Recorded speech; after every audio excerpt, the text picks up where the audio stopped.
nti akọ baby a bi na no ode oye nti your highness afafudumia asam nyina kan acha ihe na woyinam baby a open na bia he na open na bia nti he ati ano bi no no yin nti go do mi obi a yafa bi kwata ma bi kwa nti rest rally aba oye bi ba mfa me nya so ya challenge ya be na se kula wa me ye djuma ye nga te se ya ye twa kwa kai ana na ye kumuri ye meje sapora ye djwe ye djwe ye hwa hwe ya boframa nti saga na bai ye me na adu no mbo he ma de te me asase ya wo ye djuma me e djuma kwa ta befra ye ya wa kai ina ma bu kuni se akrai bi no se ni bo ale te man na me sha ma na ti se ka so no wa ya nti wo mama na wo fa ye wo kwa ku whatever the bush ya asase ya bo ne ye wan se e bi now no onye kwa ati yesabe ambo na ambo boye sisa afufu me ye anam na ekro na watoto face wall wa mabo nti wa ye for watoto amo enta no sum shara da ma afafo e start e ko duma e gbasia wotu kwan obi okobe bi a sechi bia yiwo wotu kwan e na awule ye bi gele yesu ko ye ipoko nkop wokodna okosekwe okoboli okokofo na ayemara ye kokwo ye gugo ye ipoko nta ba ye san ama mo da atina wa ye ednafu guafu na mofu ama be bi pam he. For more stories, log on to metrotvonline.com or follow us on all our socials at Metro TV Ghana.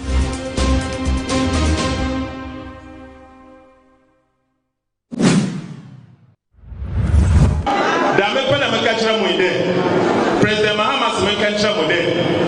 Why Yamena Duma, NDC Bababe, Neyababe, Okoro, Yabotum Baby, Momakuma, Atomi.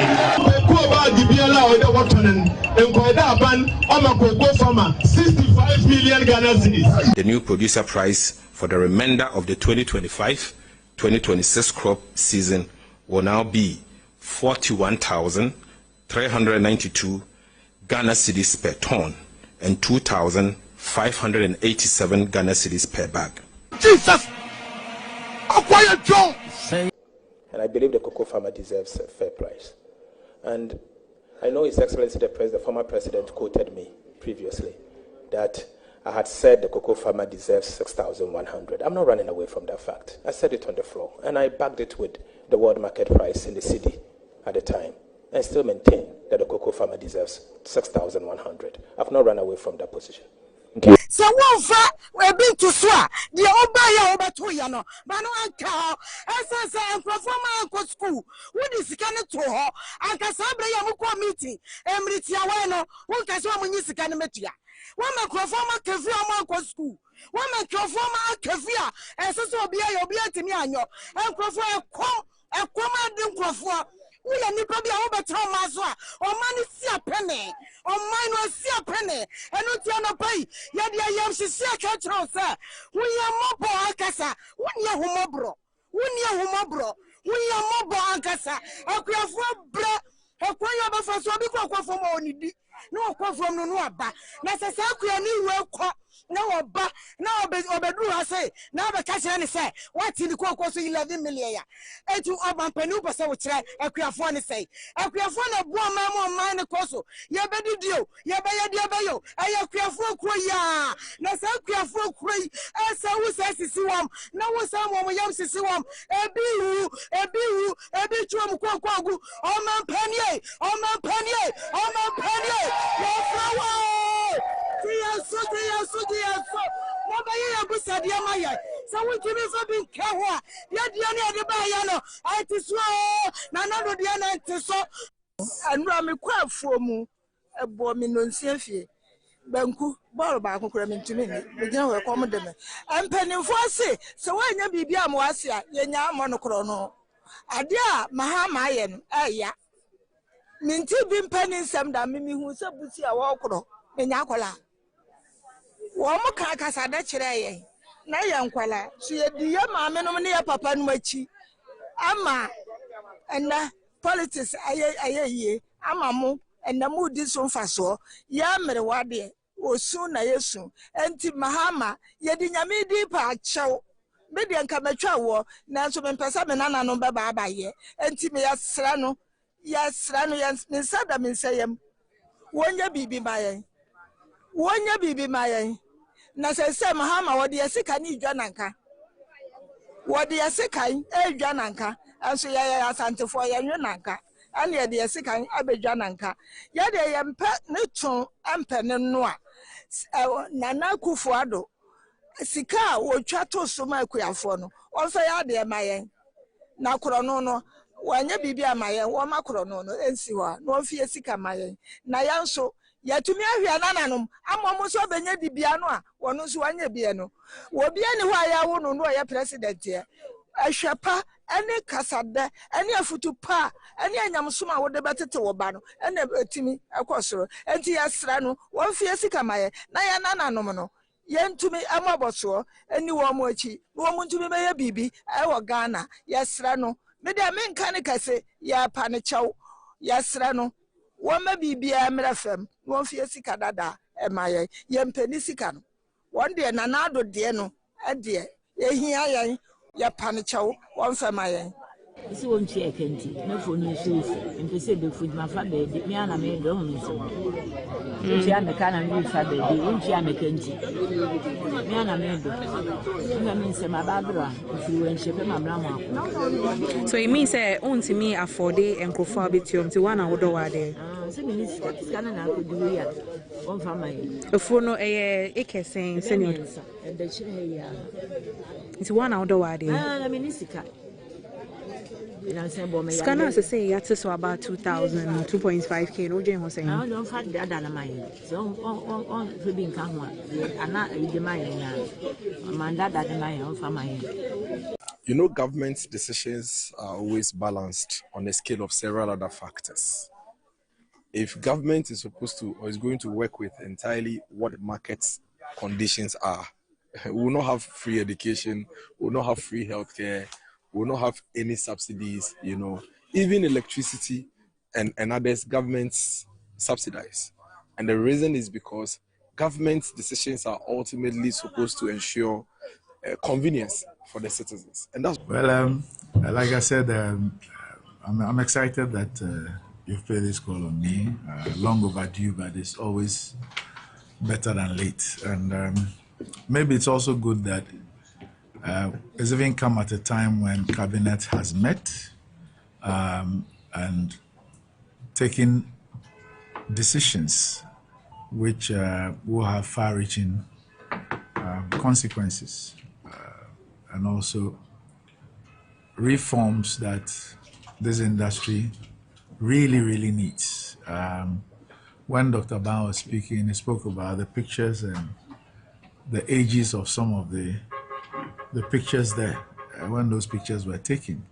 Next year, 2027, Cocoa Board will be 80 years old. 80 years old.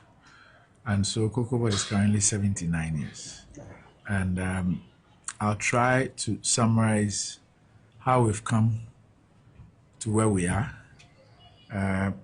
what we believe has created the situation that we have, and of course, we will speak to what we believe is the way out and the way forward. I have given my cocoa and I have not been paid because we had some 50,000 that did not have buyers. And also, you also had cocoa out there that because the buyers have stopped making orders and bringing in money, you could also not purchase. So you have people who say that they have cocoa, there's no money to buy. Some also say that I've given my cocoa, I've not been paid. So this explains it. But the liquidity to do the purchases comes from the buyer. So when the buyer finds your crop too expensive and they move out, you do not have liquidity to continue purchasing. And that is the model that we believe could not go beyond 25-26. Unfortunately, we were 6 months short of when we feel the impact severely. And if we also had a pricing mechanism, then what would have happened was that when the prices went up, the farmer and everybody would have enjoyed. And when the prices changed, everybody, like we see in petroleum, if it goes high, it comes down, we all enjoy it and we're happy. If it goes up, we all know that these are the factors that are, so we must pay. When it comes down, we expect that it comes down as well. And nobody will come and tell us that they are under recovery, so they cannot pass it on to us. You know, so this is what happened. And you can understand the frustration of farmers and the pain of farmers. They've worked so hard. They've worked so hard. They have harvested the cocoa. They have released it to you. They can't find money. And as for many of the farmers out there, they don't even know that there's some funding model. So it is not you who is providing the fund. It's not you. They know that the cocoa board nema cocoa akrachi for sika no more better cocoa. So when cocoa akrachi for tell them that sika new better cocoa, it means that this cocoa board is not giving money. So obviously, all the focus will be on you to release the thing and all that. But of course, once this came, we had two options. One, or two things to think about. How do you deal with those who have supplied the bean and have not been paid? You need to find a way of finding liquidity to pay them. So that's one of the things that Cabinet had to deal with, and Cabinet has dealt with it decisively. And I'm expecting that in the next few days we'll be able to have liquidity in the system to deal with that. So the cocoa that we are taking over, and not because what we have taken over is what we are responsible for. Okay. Then now, how do you also bring the buyers back? Or how do you then deal with the rest of the cocoa that is out there to purchase? So there are two options. Either you do your pricing in a way that is competitive to let the buyers now find your pricing as competitive and come back and provide the funding, or you find a different way of purchasing the bean.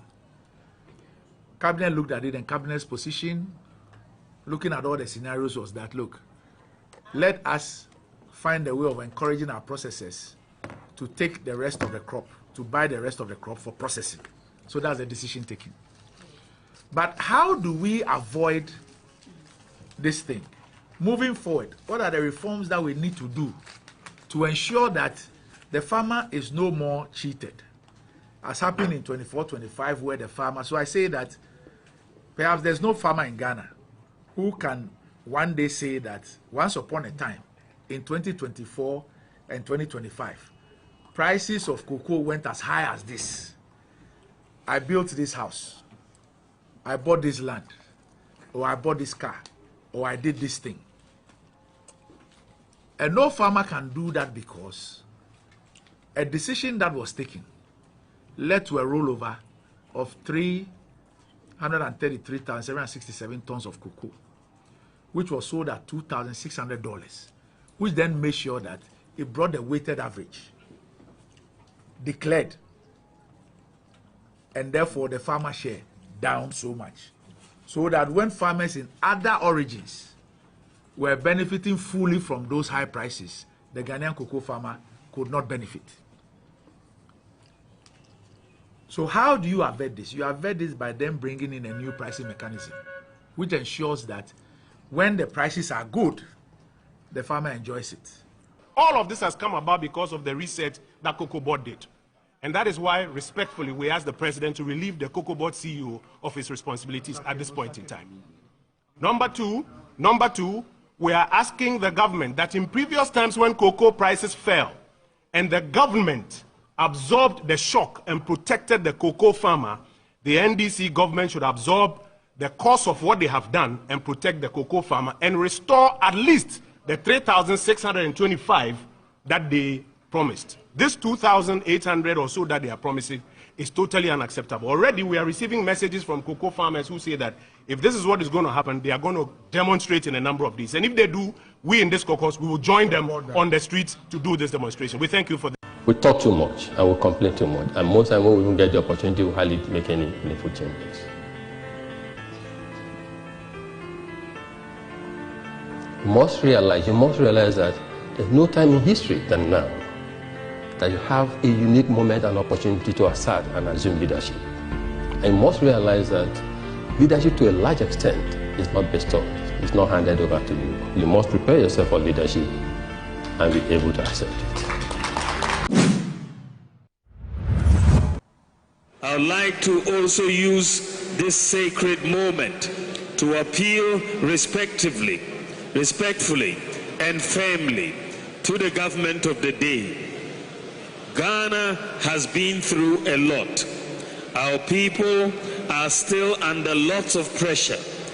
This is not the time for retribution, intimidation, or settling of political scores.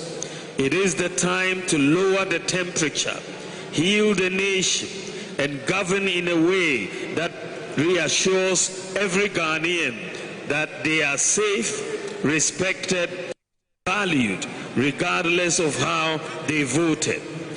Ghana is bigger than any party. Our democracy must never be reduced to vengeance. There is work to be done, serious work. And still choosing to walk together. Healing will not come from silence. It will come from speaking up on what binds us together and working towards it. As a family, we have more that binds us together than what we differ on. What we have to do is to deepen our concentration on what we have in common and put less emphasis on what we differ on. The road ahead will demand discipline, sacrifice, and hard work. Victory in 2028 will not be gifted to us. It must be earned, constituency by constituency, household by household, with humility and purpose. In the coming weeks and months, we shall embark on a thank you tour to properly acknowledge the hard work and comportment that would have been displayed by party members nationwide through this period. We are also getting to work quickly to reorganize the party's policy structures, to fine-tune and market our alternative policy proposals to the good people of Ghana in the shortest possible time. While at that, the reorganization of our party structures will continue in earnest to give the stronger and well-motivated machinery required for election 2028. Let us put behind personal grudges, internal suspicions. And this is for Mundium, no Mundium Fiasa. Yansha Krana, Ebia by mid this year, Omampei Mahama Eba Bayelim Dak president. Because Obia paid to me, Usho Mumua, vice president, also Onusubedi president. And then I'm saying, Yeti say, Onu, Afa Haruna, Idrusa and running mate. Yeti Yani say, chief of staff, Julius Debra, Onoso Namnokwai, Onoso be president Edi, Onoso, or say, the running mate, any Fifi Kwete, Yeti a majority leader, Onoso on Amni baby, on any Ablakwa, Omoso Yomu permutation, Yenua finance minister, Ononso, Obose, Obedi president, Ononso, Epipen running mate. Inti, Adiano, Atasa Obebia.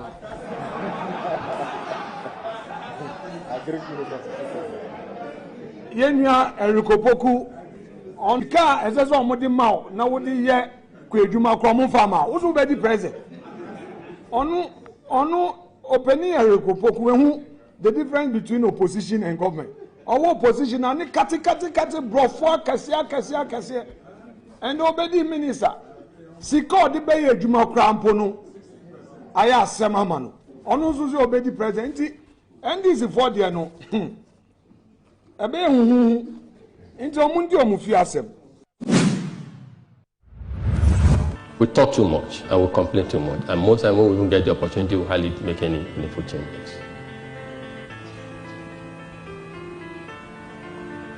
You must realize that there's no time in history than now that you have a unique moment and opportunity to assert and assume leadership. And you must realize that leadership to a large extent is not bestowed, it's not handed over to you. You must prepare yourself for leadership and be able to accept it.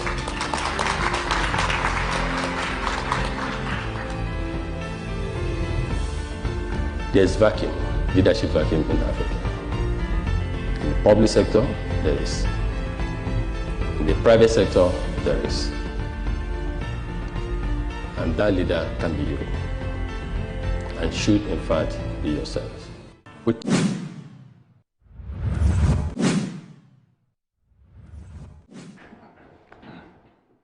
Hello, good morning, good morning. Thank you very much for joining the show. This is Good Morning Ghana on Metro Television.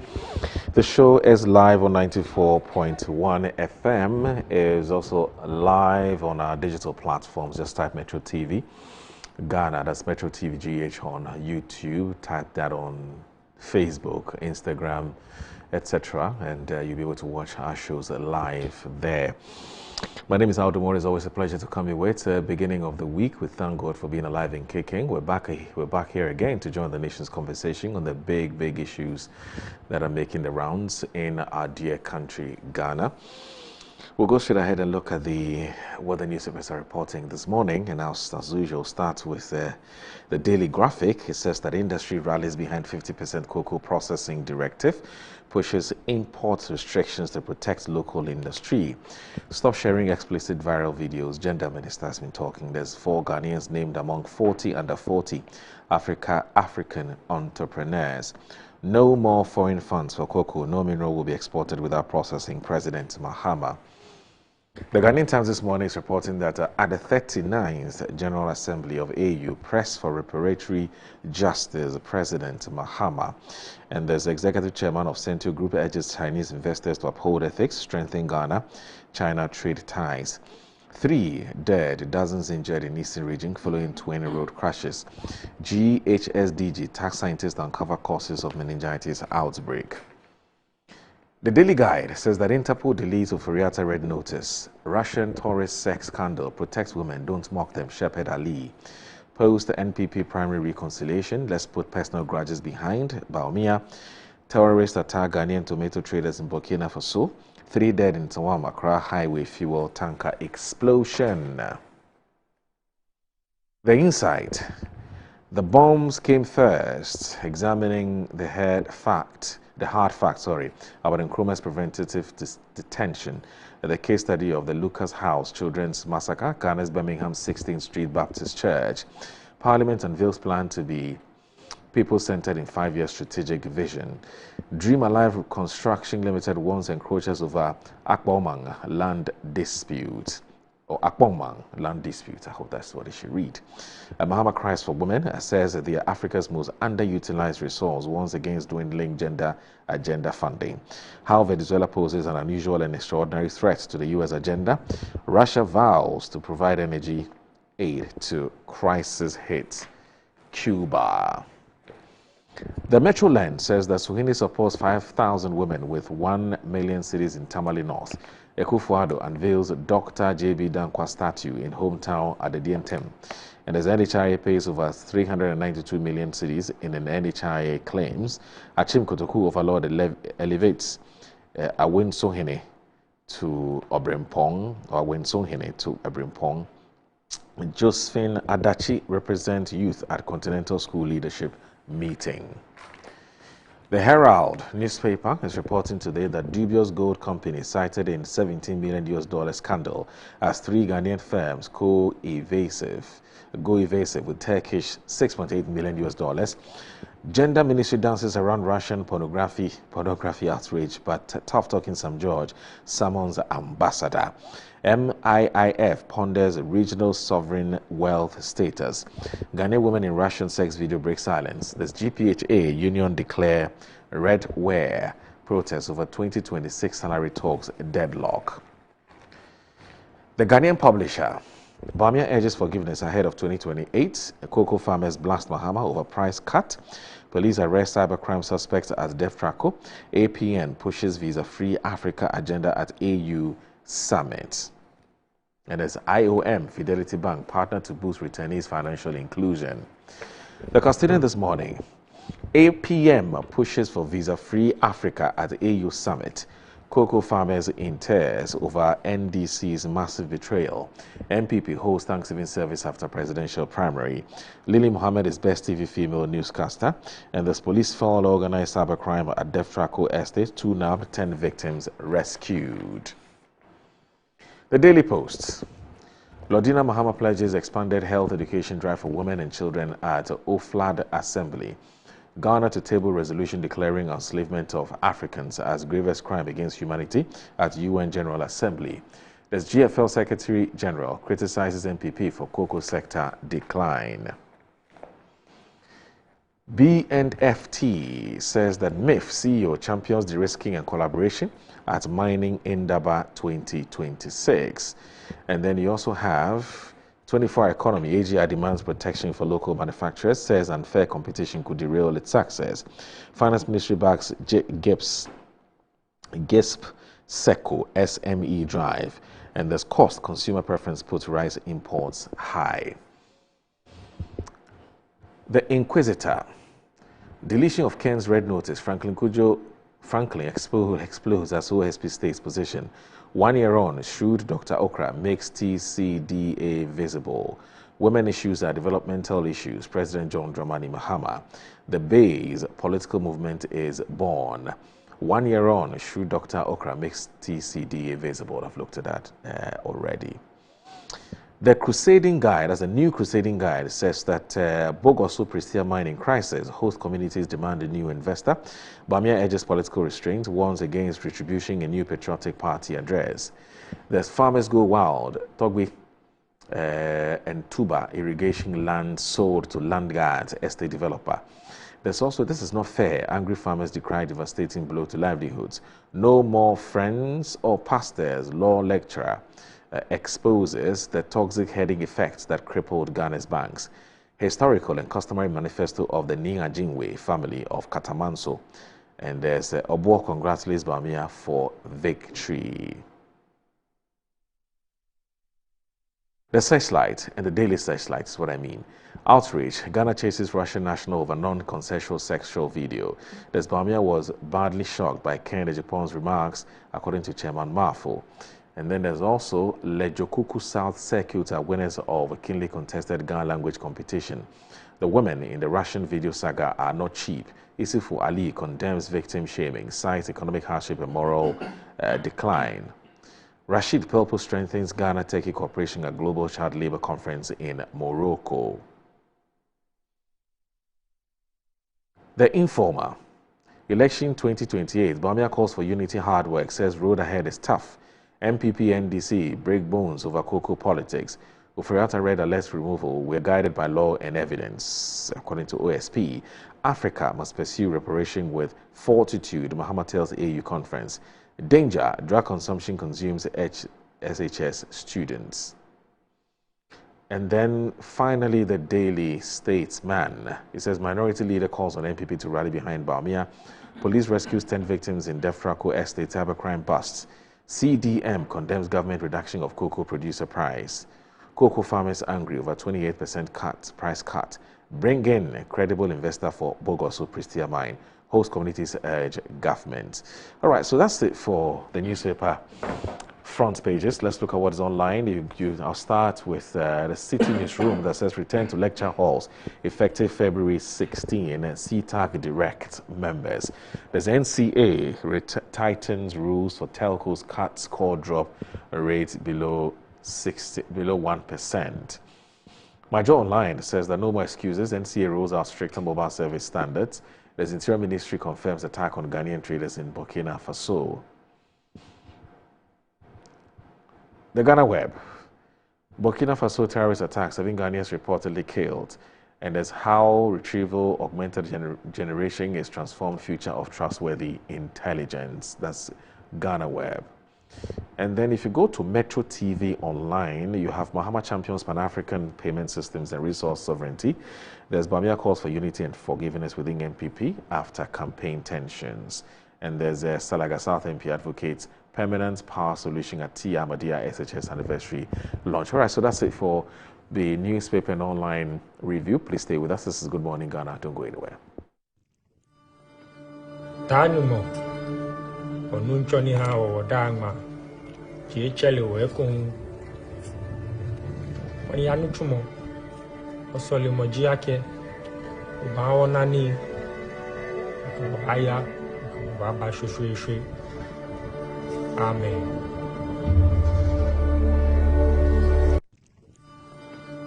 Tanumo, Onunchoni Hao, Dagma, Chicheli, Wekun,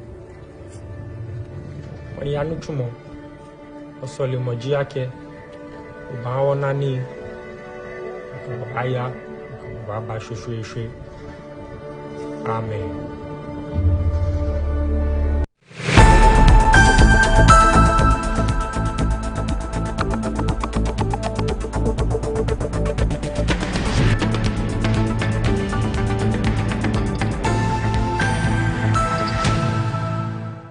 Manager.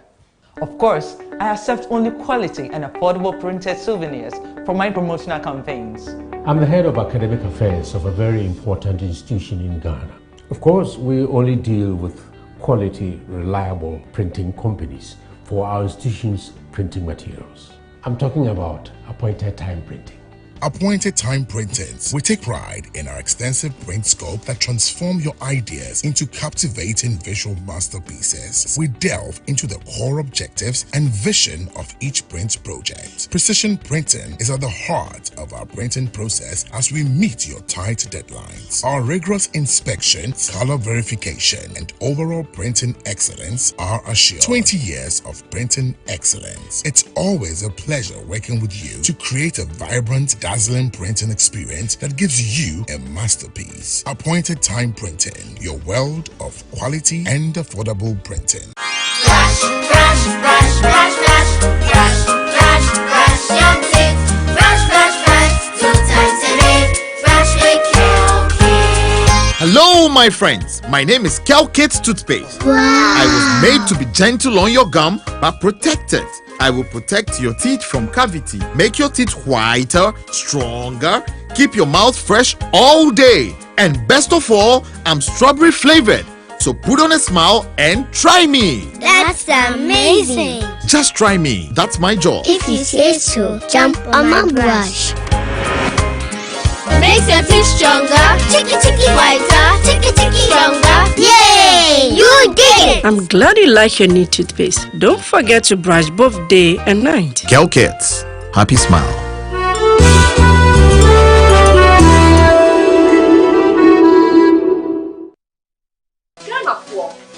Chia winning Nara, we ding at the baby dapa. Media dear sonko cran e bremo. Now the 20 animal with the air depana me de bremo. And no any some spices. Some spices in here. And we wow no mebreo. Various flavors. Upenya a yako. Upenya nemchi. You do good jollof muma and we get there. Upenya ye do good quam. You do good for you. Hot nako pibito. Na Emma with Diane. And yet day. When you mean ya, you can your cocoa chin uncle for Eka.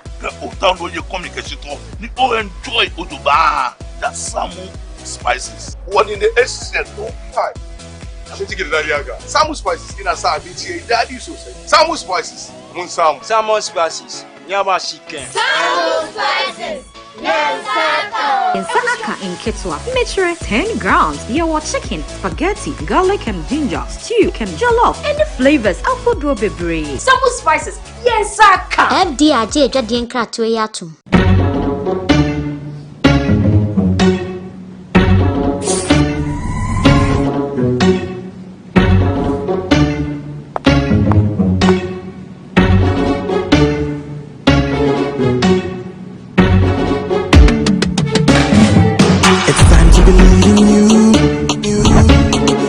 We are changing, so should you. If you're dreaming, don't be afraid. And in the valleys, keep your head up high. Dare to dream with Puma drinks. Puma, Puma. Yeah, believe it, you can achieve. Puma, Puma. Oh yeah, clap your hands for the whole new vibe. Make we set the blue. Oh yeah, come alive. Puma, Puma. Let me hear you. Puma.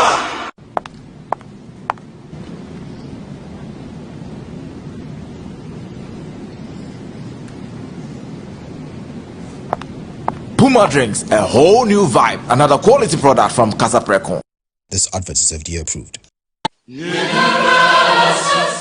Oh yeah, Ghana is opening a new chapter in green growth and investments. Tree Cross Developmental Authority, TCDA, presents the first Ghana Tree Cross Investment Summit and the first Tree Cross Industry Awards 2026. The 4-day event runs from the 17th of February to the 20th of February 2026 at the Accra International Conference Center. Morning sessions start at 8 a.m. and afternoon sessions start at 1 p.m. daily. Theme: Sustainable Growth through Tree Cross Investments, Resetting and Building Ghana's Green Economy. The summit brings investors, policymakers, agribusiness leaders, entrepreneurs from cashew, coconut, oil palm, rubber, mango to share from all over the world to connect. Climaxing the summit will be a special gala night at First Tree Cross Award ceremony. For exhibition, sponsorship and registration, contact us on 0303-981-790. Visit our website at tcda.gov.gh or connect with us via our social media platforms at TCDA Ghana. Registration is required to invest in Ghana. Grow tree crops. The future is green. Be part of it. Seacoms beyond cocoa. Our Seacoms, our future. Come one, come all.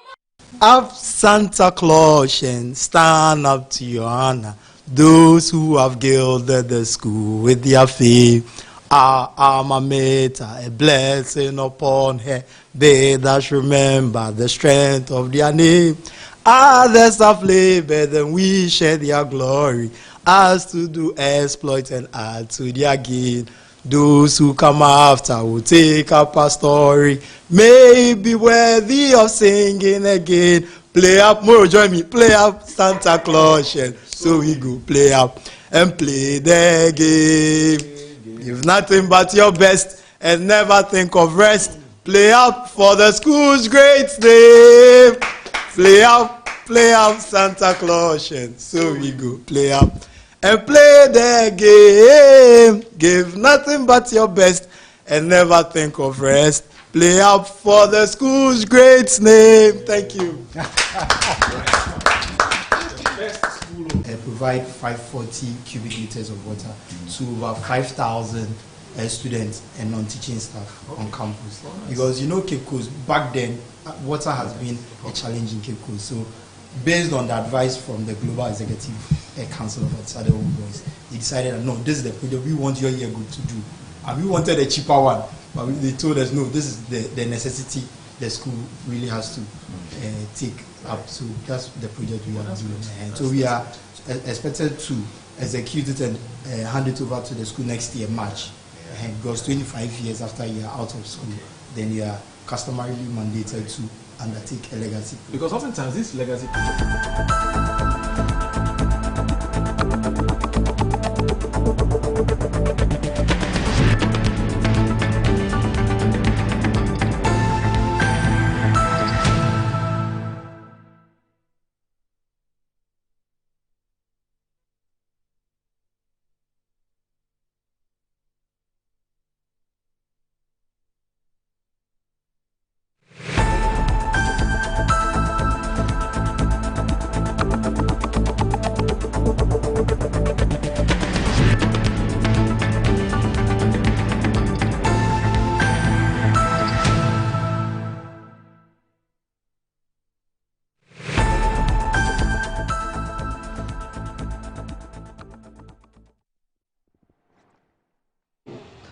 You're watching Good Morning Ghana on Metro Television. My name is Audu Moro. My guests are seated.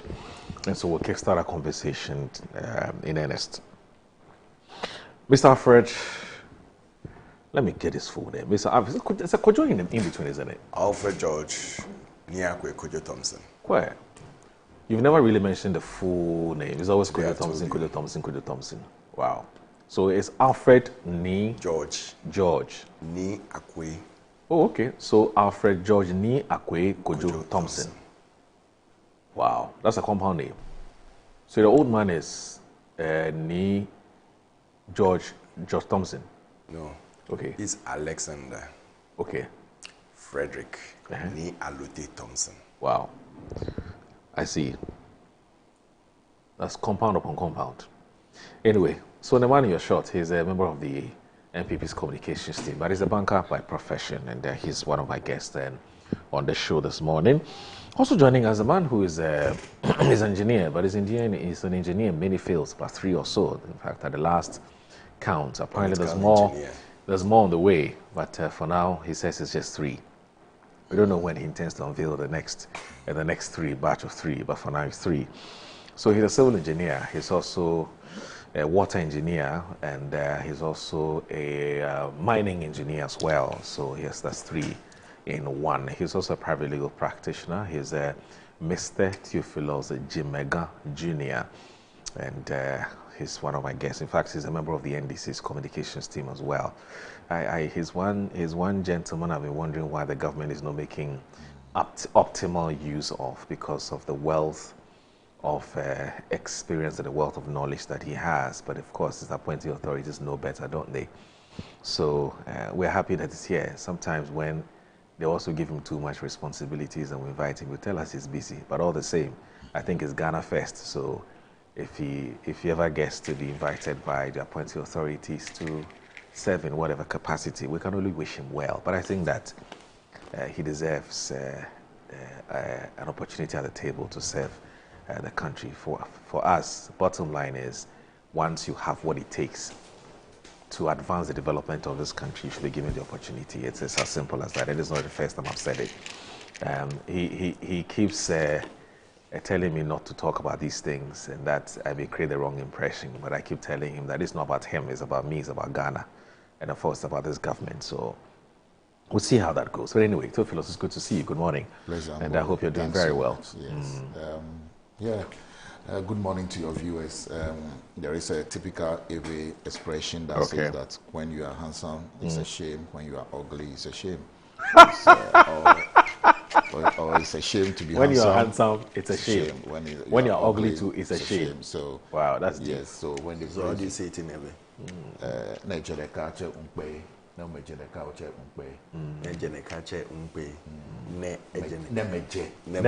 That's the negative. Nejedeka, if you are one, right, neatly one, right, it's a shame, right. And if you are not two, it's a shame. Because when you are handsome, people will start to use it, and you will use it yourself too. When you are not handsome too, people will not use it, and you also not use it. So it's all a shame. So praising and putting me forward is a shame. Not doing it too, it's a shame. It's a shame. So either whatever way, way, there's a problem. There's a problem. We'll take it like that.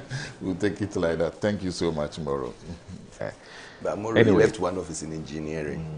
Yeah, I mean, look, mining engineer, mining engineer, water engineer, and it's also civil engineer. A civil engineer. Wow. You've left the political engineer. No, I don't know about that. He's a politician and he's an engineer, so he's a political engineer. I'm yet to see any course. Ask him I'm yet to see any course called political engineer. You don't read the political engineer. They go into the nitty-gritty of things and do some digging and things. And put the and they bring out the data. The chromosomes and all those things together, Right. So that's a political it comes down to the same thing, whether you're handsome or not handsome. Right. It's the same thing. So we accept it. So I guess that you being junior means there's a senior. Yes, the senior has been working in the cemetery since 2006. Oh. Yes, and he's not returned home. So I keep asking this question. If you are junior and senior goes away, don't you now become senior? You don't wipe his senior. You don't wipe his senior position because he's dead. Again, no, it's like saying that if you are, let's say, Otunfo Osei-Tutu the second, yes, because the first one has passed, you automatically come to first. Yes. The first. So secondly, I also feel that I was on air and someone sent a message. Do you know this man? So if the junior had been gone, maybe he would have said, that's not the man I knew. Okay. You see, but... So let's assume that your father's name was given to you, and you also give your name to your son. What will your son's name be? Yes, that is why you even see people have the third. You even see things like... No, but we don't use the third. We use senior or junior. Yes, so if you are junior, what would the last one be? Oh, well, maybe you also become another junior. Junior, the name, then junior. But I've seen people normally not choose. I've seen it that way. That they just use leave the third junior. or fourth. Like, Yeah. like you see Theophilus Jumegan, the third. Yeah, I've seen it. Several people use it. Yeah, so maybe just to show the generational passage of the name down. Yeah. That's it. But I don't think I'll give any of my children the same name now. Yeah. Yes. Yeah. That's you don't interesting. think you will, or No, you haven't. I haven't. Uh-huh. Yes. I Then haven't. when you say you don't think you will, it's like there are more coming in the pipeline. You may never know. Yeah. Anyway, the man is still working. When you're on set with Alfred, be careful because he's Yes. he's a very cunning and I a have very picked crafty it. political Yes. communicator. I mean, he's a senior news chief. Okay, Yes, senior yeah. news. Will you You mean call him senior news news chief? chief? Ask Yes. questions. Yes. Ask No, questions. Is that what it is? Yes. Yes. Is that what it is? I ask questions. Yo. And they are genuine questions. Yo, we have heard you. Just make sure that you don't say things that will be used against you in the court of law. In the court of law. Or in the court of debate. You hear you. Anyway, so Alfred, but you the last time we had you came on the show, in fact for me it was new, sorry. You mentioned that you were you have decided to contest your You party's. asked me because someone I think sent a message. Yeah, someone sent a message. Yes. And I actually said that a bird has just whispered in my ears, and you said to me that, well, it's been in the works for a long time, except that you decided to wait for the right time, and I guess that the right time will be after the presidential primary. Yeah. Have you changed your mind, or it's still on? It's still on fully. I'm still going for the national treasurer position. It's vacant now after this thing. I mean, very soon, because the person there is now moving on. He wants to go for another position. So, and it's not because he is moving, but I made my mind that, in the party structure, just like the Attorney General does, I feel that in the party structure, the treasurer or the person who is the treasury should have some, at least, basic knowledge in banking and finance to help put the party in the right shape, to help organize the party financially and let things lie there, because I see the party as a replica of the government coming into force. So when you are doing such, when you are being given such, or we are opening up such positions, we should look for the right fit into it, and then the person will be able to raise funding.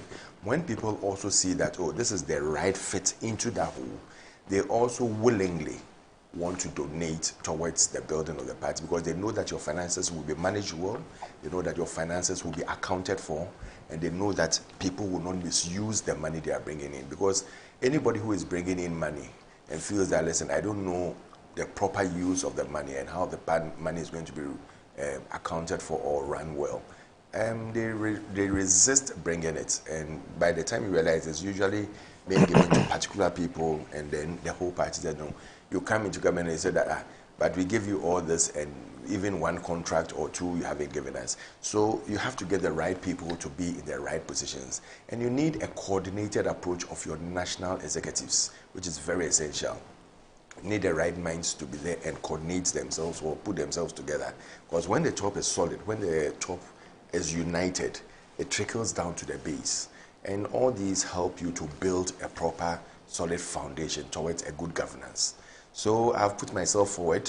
I believe that over 20 years of experience in the banking sector, through operations right up to the deputy managing director and acting managing director, I'm right and fit to take that position to help propel the party, put all the things together, and it will go into good use. Theophilus, I noticed something. Usually when we're talking about party leadership, you rarely hear people talk about the national treasurer. So it's always national women's organizer, youth organizer, general secretary, national chairman. You hardly hear people talk about the national treasurer. Is it because their work is not that important? No, it's because they don't interface with the public. Oh, that is it. So they interface with the others in between. Then also when campaign teams are formed, then you have campaign coordinator who literally gathers the resources. Without necessarily the treasurer. So, and you don't find people going to donate to the campaign through the treasurer. They go through the campaign coordinator. So or even the candidate himself directly. But that in itself is a problem, isn't it? It's a problem. Because it makes accounting very... For monies that come to the party, very, a bit difficult. Very, very difficult. But why do businessmen, not the businessmen, why would contributors prefer? You want to be seen. Okay. You want to be seen. You want to have direct access. Direct access. So tomorrow you are recognized more. Okay. And also there's the tendency that it goes through somebody and it's mixed with all the others that nobody knows where yours has finally reached. So you want to go in there and say that, hey, I was with you on that particular day. Like I had a client once who said it was one of the last days of Nana Akufo-Addo. He got there and he had to give $50,000 that afternoon. Okay. And that was what was used for some operations quickly. And yes, and he was lamenting then that even then he wasn't recognized, maybe because so it is a situation where people want to be direct with the candidates so that they are recognized. Yeah. Yes, but before primaries, elections, etc., the party runs. And so the dues, the smaller donations, or the donations that do not necessarily go to the candidate come to the treasurer.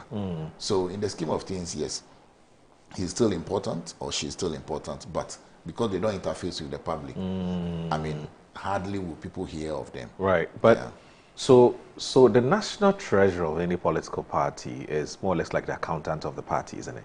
Or you have the accounts office as well. Or you have finance administration. So how do the two interface? I mean, how does the treasurer work, say, hand in hand with the finance and administration? You know, the finance and admin works directly with the general secretary because of the admin sector and everything.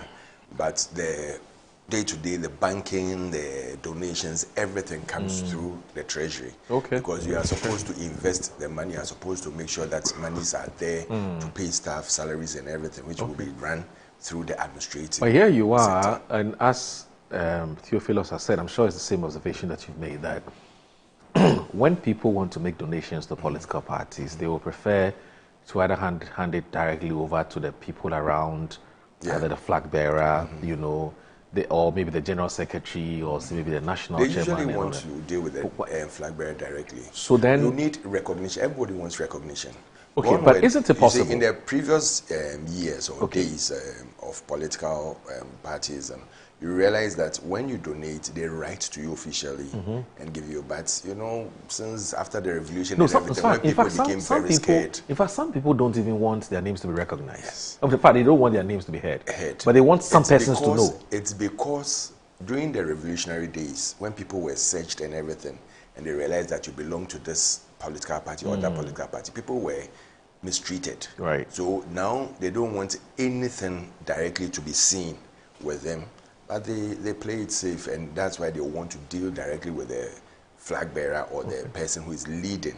So when they take it there, they know that you recognize me. So next time when I also come for some help of a sort. I mean, you are aspiring to become your party's national treasurer. You have identified that as an issue. I won't say a problem per se, but it's something that ought to be an issue. Do you think that you have any ideas on how to deal with it, such that there's more transparency? I mean, you bring the thing, you record it, and then you let the campaign team know that, look, Kwame, Kweju, Ama, Nancy, whoever has brought something for the campaign, so that there's some... Because you notice that at the heart of, oftentimes, at the heart of the conflict that arises in political parties has to do with campaign party or campaign financing in terms of who was giving money for what. And sometimes people even go to make donations and somebody takes the donations and uses the money personally. The party is not even aware, you know, and then party comes to power. The person is lobbying for some job or some contract, and they say, well, we don't know your contribution towards the success of the war. And they say, but I gave something to this person. I say, we don't know, so go and take your money from that person. You know, so it's not tidy. So that is why at the beginning I said that it's because past precedents show that they don't always get the right fit for the treasury position. It's just that, I've seen him, I like him, he should become treasurer, and you go there. So when you do that, the trust that people have in you, that, okay, this is someone who I know that when I send my donation to him, it will be known as the echelons of the party, and it will be used for the right purpose and everything. When people start building that confidence, it's easy for people to donate. When you start working hand in hand with the flag bearer and also with the national executives, everybody, you realize that even when money comes, they'll just hand it over to you, you do proper accounts, and it's run very well. Because when the trust is given to you and you don't abuse it, and you treat it well, it makes your office also very important. Okay. I love your campaign, and that is what has really changes you. worried both political parties. In fact, all the two political parties. I only hope that some of the things he's mentioning will be actualized, because you see, around the flag bearer, there are so many interests. And those who will be the hawks, the doves, all of them. Everybody has interest. They'll all be there. And so for you to make certain institutional change or change a step that has been entrenched sort of, you need a bit more than just you yourself. You need dynamics to run within that sector. You don't need to come and show there's an Islam the treasure. That is why I'm saying that I pray that it is actualized, and everybody will learn from it if it is actualized. When you were talking, I was wondering, is it possible to make the treasurer the campaign coordinator? Then I'm thinking that might be too much for the treasurer to handle. But I've not seen generally people putting the party's treasurer as part of the main campaign team. It's always been done. Last such that they like a deputy coordinator, so that whatever resources, you see, you mentioned that people go and use it. It's not only money that people donate.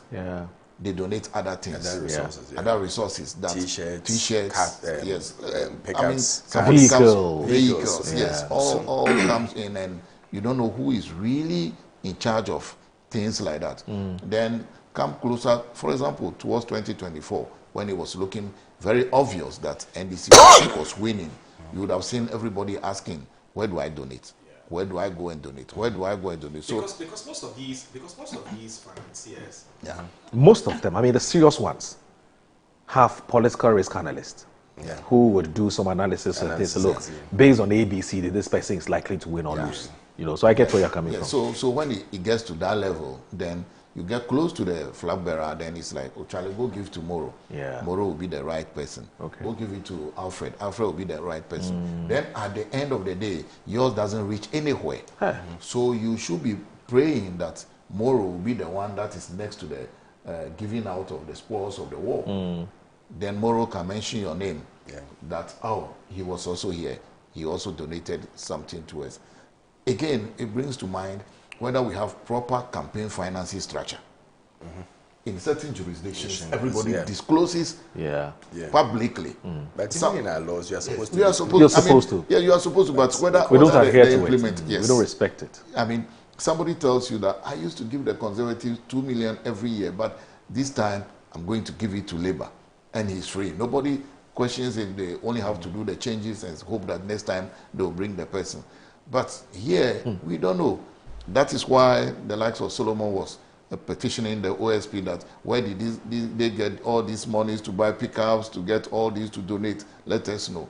But the people should have themselves been upfront to say, I donated this, I gave this, filed appropriate taxes, etc.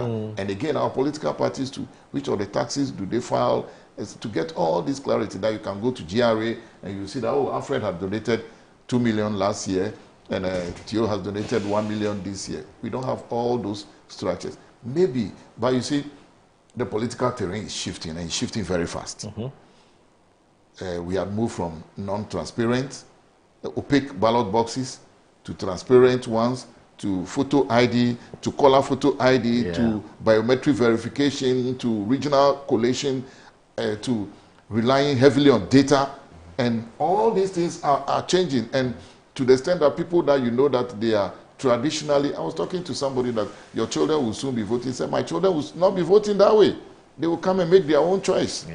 I'm not going to pull them just because I'm here. No. I want them to. So you see that the terrain is shifting.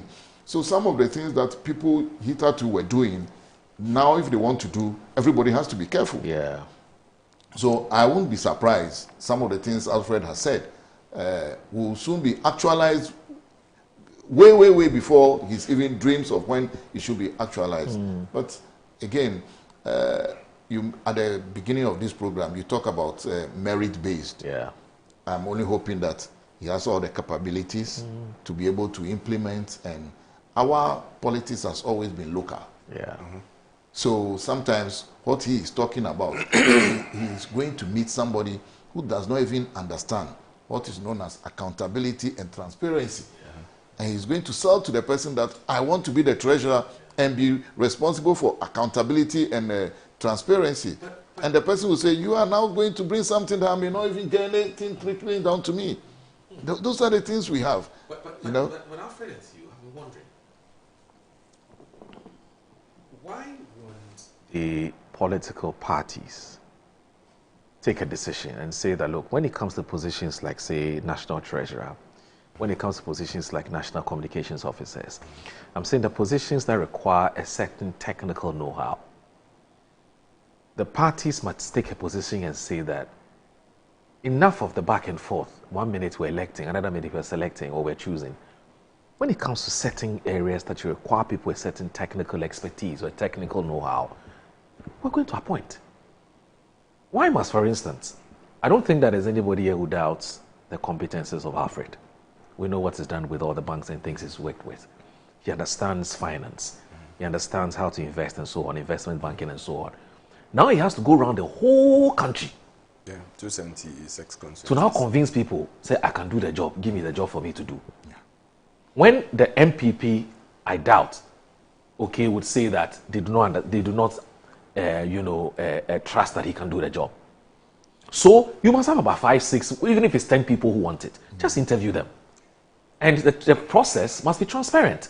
And then we'll say, look, at the end of the interview, this, and the people who are going to be doing the interview are as important as the interview itself. So they must be people that the aspirants trust will do a fair and an objective job. And then at the end of the day, we say this is the person who's been able to convince the team, that he or she can do the job. Why must we subject everything to elections? Why?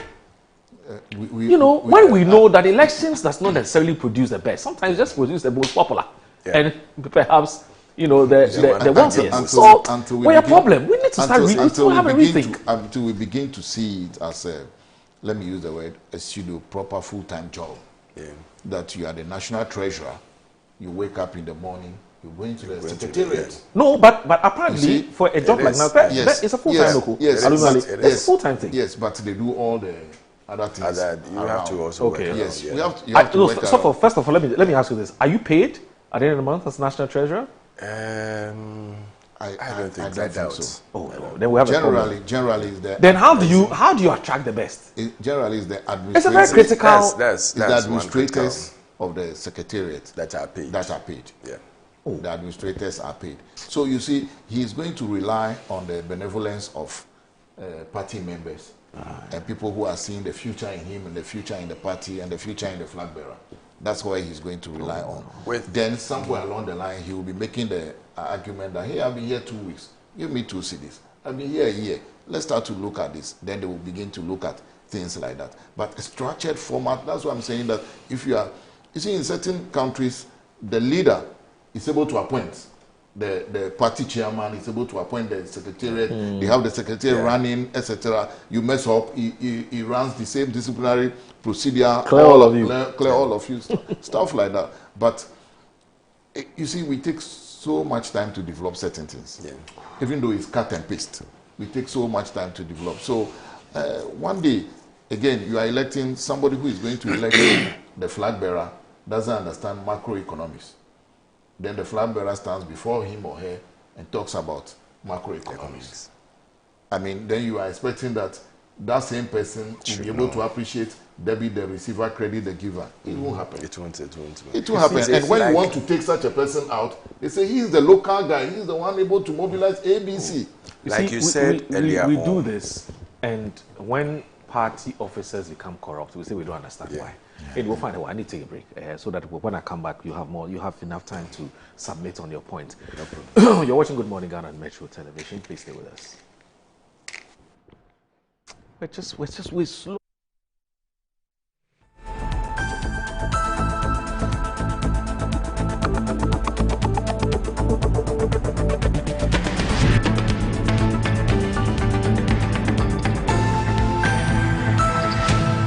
Are you a headmaster, headmistress, parent, teacher, or an educator looking for high-quality textbooks for preschool, primary, and junior high school students?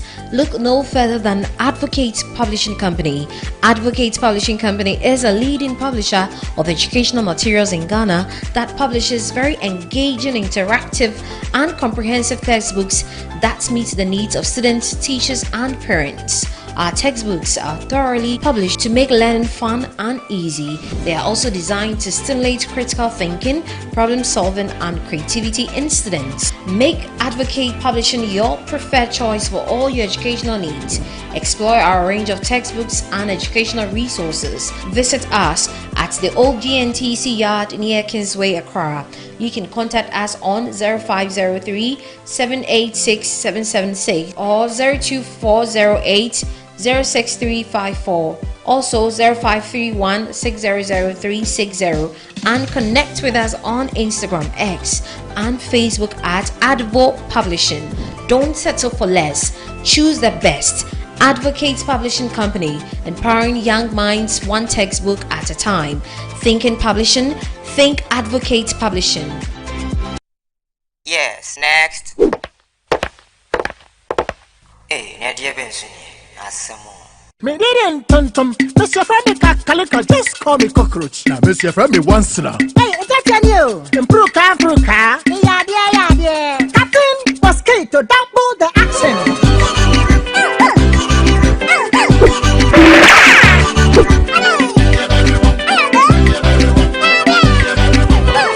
Me did it, Sasso spray. Mr. Femi Sasso quell. Yeah, go to my Sasso.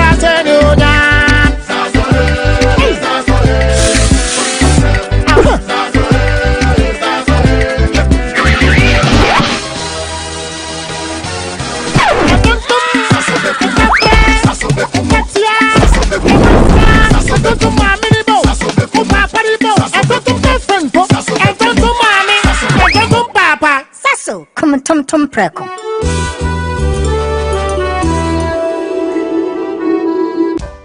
My line of work, a confident smile is everything. Kel Charcoal Toothpaste keeps me on top of my game and ensures my smile is always radiant and bright. With the tiring nature of my job, we spend several hours under the scorching sun. To keep our teeth white and our breath fresh all the time, we use none other than Kel Charcoal Toothpaste. Kel Charcoal Toothpaste. You're on a Kessie and in a kit one. Samayo Kendini, and who be here? Samacha Sapapadia to Amame Manfo. Kel Charcoal's natural ingredients, and a bomb is so by a man is swing, and a sansu mama hoto so a will beg you. Kel Charcoal Toothpaste. Choose Kel Charcoal Toothpaste for anti-cavity, whiter teeth, and fresher breath all day. Available in 80 gram and 150 gram. Grab yours today. Kel, happy smile. This advert is FDA approved.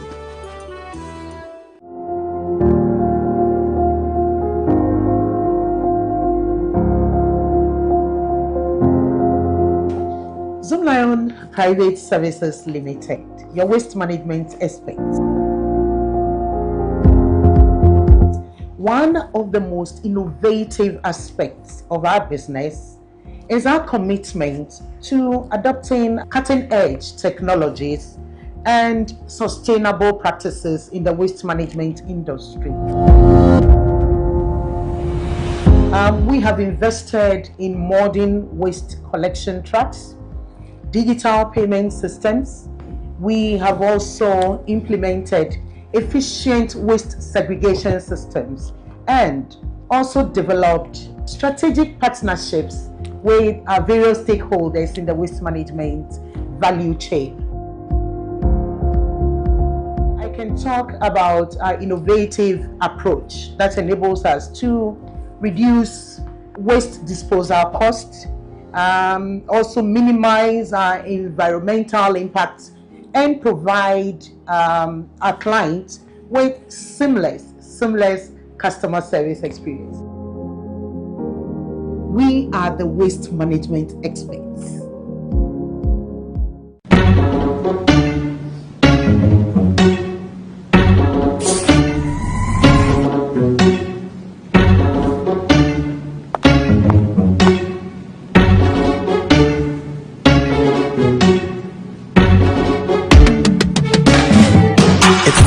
needing you. We are changing, so should you. If you're dreaming, don't be afraid. And in the valleys, keep your head up high. Dare to dream with Puma drinks. Puma, yeah. Believe it, you can achieve. Puma. Oh yeah, clap your hands for the whole new vibe. Make we set the bliss. Oh yeah, come alive. Let me hear you.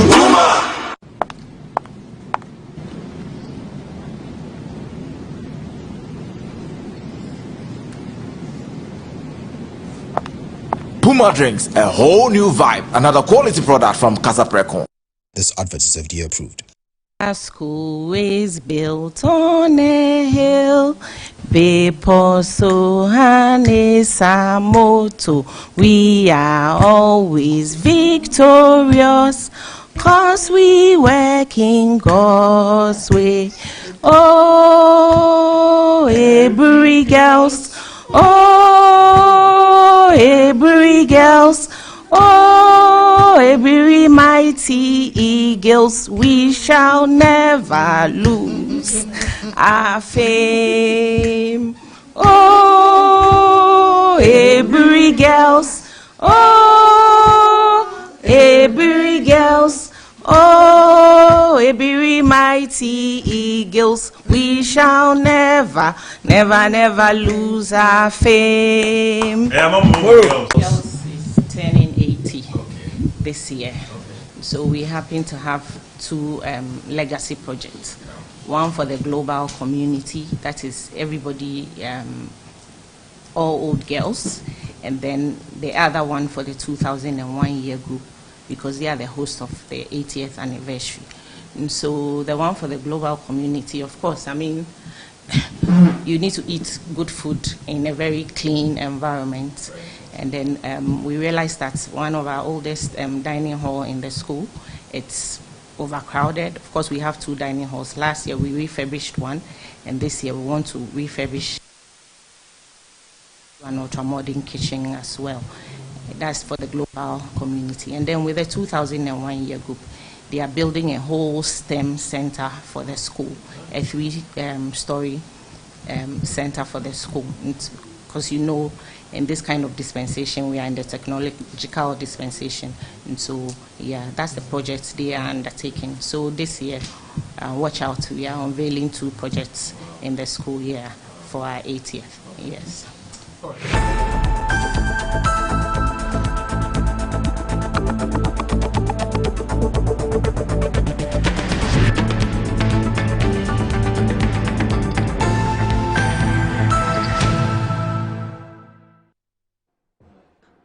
You're watching Good Morning Ghana on Metro Television. I'm still here with my guests, and I have Mr. Alfred George Ni Akwe Kojo Thompson, as I've learned this morning. Usually we call him Alfred Thompson. Alfred Thompson. He says he's Alfred George Ni Akwe Kojo Thompson, not Kwajo. He's Kojo Thompson. He's a member of the NPP's communications team and also a banker. And he now tells us that he means business with his aspiration to want to become the national treasurer of his party, which is the NPP. In fact, he's always meant business, but now he's taking it to the next level. So I don't know what's next for him. Perhaps I'll ask him. But we're having a conversation about the importance of the position, which is national treasurer, and whether it has really been given the kind of visibility that it requires, and functionally, is it really, doing what it's supposed to do, which is if you want to contribute to the party, you go through a national treasurer, it is recorded, so that tomorrow if the party, gets into government and you need some help, you can go and say, well, I give the national treasurer 1 Ghana cedis as my contribution, so please give me some attention. And so that's the conversation we're having. But also with us is a man who has 3 very beautiful degrees in the area of engineering. He's a civil engineer, a water engineer, and also a mining engineer. Absolutely incredible. But yeah, he's here. And he's running his law firm. And for now, And I've said it time and again that I think that Ghana needs people like this to be able to help us get to where we want to get to. But hey, it is what it is. He's not happy when I say these things, but I've told him, I don't care. I'll say it as it is. It's got Theophilos Jr., Theophilos Jimega Jr., that's his name. Anyway, Theo, I think it was Alfred who was on the floor. Yes, Alfred. So I was talking about, earlier on, you talked about how why didn't you just select? Why select certain person? And Theo made an interesting point. There are certain, like you said, there are certain jurisdictions where it's even the leader of the party or the flag bearer of the party who appoint certain positions. If you want to have an effective party system, then we should start with the top-bottom approach instead of the bottom-top approach. Okay. You elect the flag bearer first. There are certain, I put it in the constitution, there are certain positions within the national executive that should be elected, and some that should be appointed by the flag bearer and the executives that are elected. So you get them working in sync. Everybody is on the same page. Because if you leave everything from the top and bottom and it flows to the top and everything is elected, when the flag bearer comes, he has some confidence that he needs to work with. And if they are not around the main system, then it means that he has to form a whole team on his own who will be working, they would be working, because he can't be sitting down every day with the national executives that, oh, let's go for this meeting, let's do that, let's put this together. Right. They will go and do it and bring it to him. No, he has to get people who they would work together and make sure that we are all driving towards the same end, work together and win together. Okay. So we need to look at our whole party structure system. We need to work certain things out. We need to work together and we need to build a solid foundation so that when our children come, it will be easier for them to deal with it. Okay. And those positions could be appointed by the leadership. All right, let's make progress. We have three very important conversations to have today, and we'll try and make those three conversations as brief as we can. I know politicians always need more time, so we'll see how that goes. But I want us to start with let's just spend 10 minutes on this. Over the weekend, your flag bearer held a Thanksgiving service after the presidential primary, where he's asking the party to, among others, forgive one another ahead of the 2028 elections. And then that's what the Ghanaian publisher is publishing. And the Daily Guide this morning says, let's put personal grudges behind Bawumia. So let me start with that of the custodian and talk about the events and some of the things that Dr. Mahmoud Bawumia has been saying. So let me just do this quickly. Yep. So the story is by Wanche Boateng of the Custodian. Is that the New Patriotic Party has held a national Thanksgiving service following the successful conduct of its presidential primary held on January 31, 2026. The Thanksgiving service were aimed at expressing the party's gratitude to God for what is described as peaceful, credible, and historic internal electoral process. The events were held on the theme "Offer to God a Sacrifice of Thanksgiving," drawn from Psalm 50:14. MPP presidential primary, which has been widely praised by party stakeholders and even opposition elements, resulted in the decisive election of former Vice President Dr. Mahmoud Bawumia as the MPP's presidential candidate for the 2028 general election. The party said it remains sorry about that. Deeply thankful to God for the successful outcome of the exercise. The Thanksgiving activities were held in two parts. An Islamic Thanksgiving prayer service was held on Friday, February 13, 2026 at the National Mosque in Kanda. This was followed by an interdenominational Christian Thanksgiving service on Sunday, February 15, 2026 at the University of Professional Studies Accra Auditorium. The service was attended by Dr. Bawumia, former presidential aspirant, MPP leadership, Christian and Muslim clergy, carrying to former members of parliament, former ministers, former chief executives and managing directors of state institutions, MMDCs, as well as other past government appointees. Now, the newly elected MPP flag bearer, Dr. Mahmoud Bawumia, called for party unity, underscoring the importance of using the party's ongoing national Thanksgiving service for prayers and renewed commitment to serving the country. Alfred, how did it go? You were there, I believe. Yeah, I was there and I was part of it, and it was super good. Okay. It was, I mean, everyone who was there was in a joyous mood. Okay. And as the flag bearer said, knowing him very well, he is someone who is a focused person. He's someone who forgives easily. He's someone who believes that, listen, each and everyone have their differences. Dr. Bawumia always says that everybody has a difference. People do things maybe sometimes at the wrong time and in the wrong way, but that doesn't mean that the person is somebody you should throw away or not deal with. Bring everybody on board. Let's all work. We can't do the work alone. He's always, when we were on the campaign trail and he was being hit left, right, center, forward, he's always remained focused on his campaign and said that, listen, don't respond to anyone. Let's keep focused. We have a job to accomplish.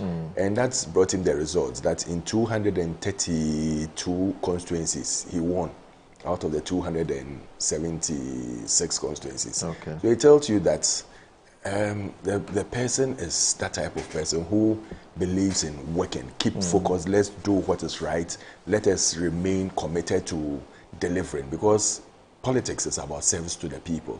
It's not about personal interest, it's about service to the people. Right. If you are not ready to serve anybody, then you can't do politics. So you put your personal pride, your personal difference aside, your personal job and everything, and you come and offer yourself that, listen, I'm ready to serve, use me.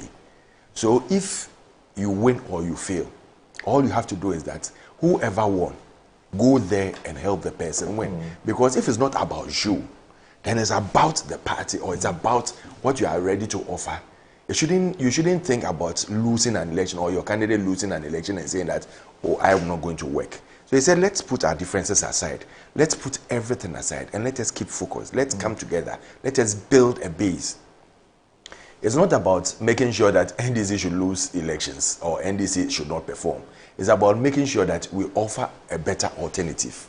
So when you are going to, deal with your opponents, don't go there just criticizing them for criticizing sake. Bring your alternative you are bringing on board. Let people know what you should be known for. If you were in that position, what you would do.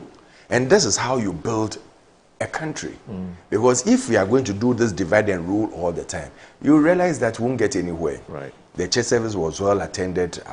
People across all walks of life, regional chairmen were there, some people from other regions. There was the first time when we closed, and there was a person from Sydney West who I just met, and we were chatting.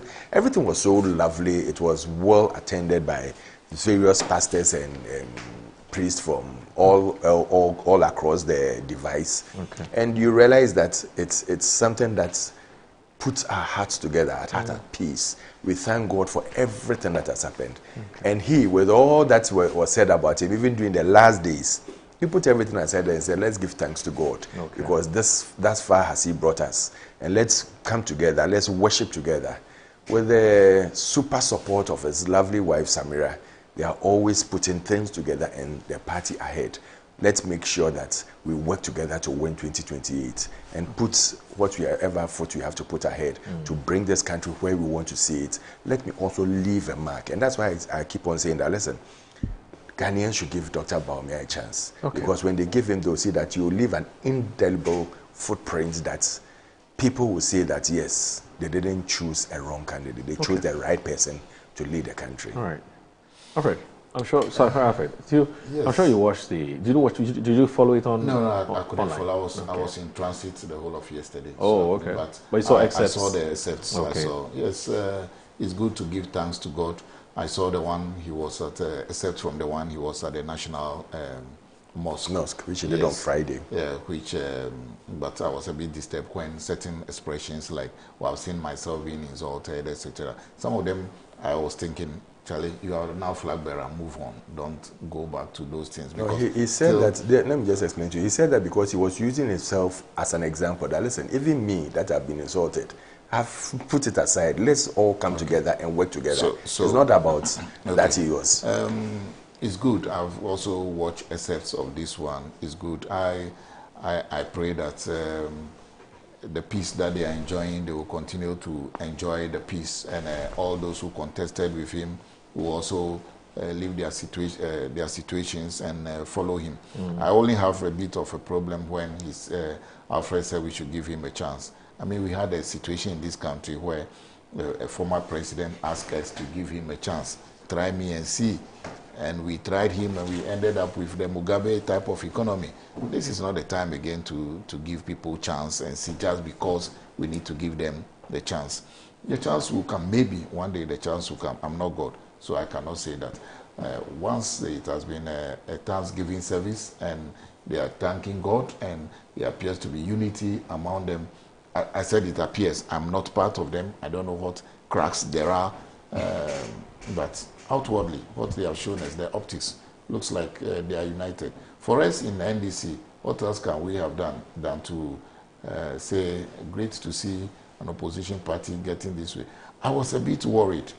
I don't know whether my eyes deceived me or I saw clearly somebody like Okuani Doho who attended the function. I don't know whether he was invited as a pastor, or he was invited as a reverend, he was invited as an ordinary Ghanaian, or was invited as a member of the NPP. That's, you say he was invited. That I don't have problem with. Because he's a Ghanaian. People are invited. We invited everybody. Yes, that is fine. It was an open forum. That is fine. You could have come. I mean, if there's nothing wrong with it. If you're in town, you could have come. Yes, that is fine. And we'll give you a seat. That is fine. You see, the Bible says all things are allowed unto man, but it's not all things that fits unto man. So this was once a most powerful person, our former Deputy General Secretary.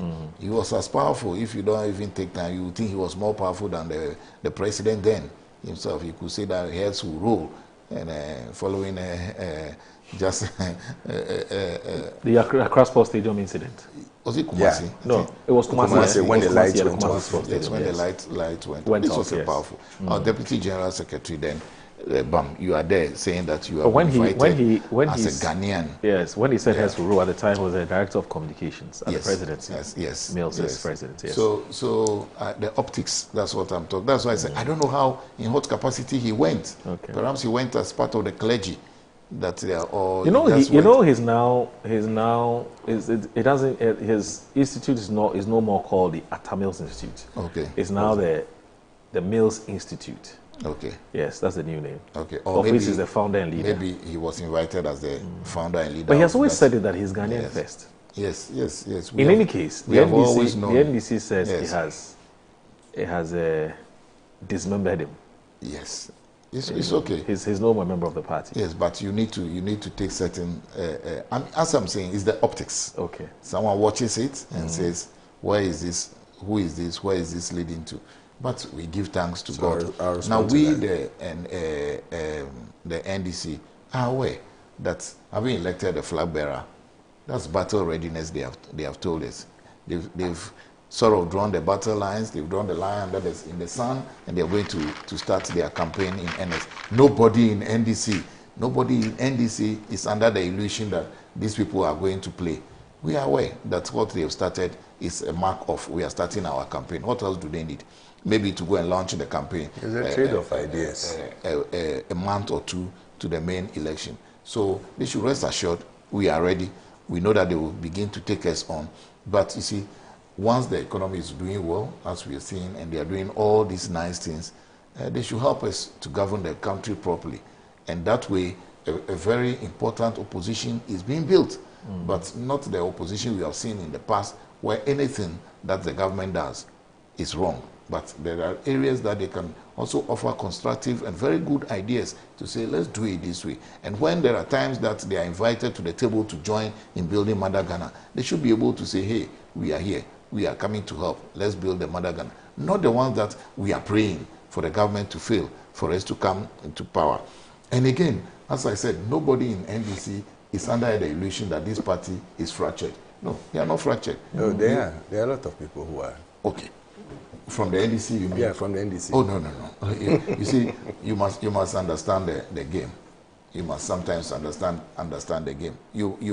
So someone here too can equally see it and say, this is fake, from even the NPP. Yes, so you must understand. But a very good tactician will tell you that with what we are seeing, let us know. This is a party that was able to sack its chairman, general secretary, a regional chairman, and they went on to win election. And you are seeing these things and you want to joke, you joke with them at your own peril. So rest assured that NDC is aware of what is happening. We are not taking this lightly. Congratulations for a successful primaries. Congratulations for Thanksgiving service from the Islamic one to the Christian one. I'm only waiting to see if you consider doing a bit of a traditional one as well.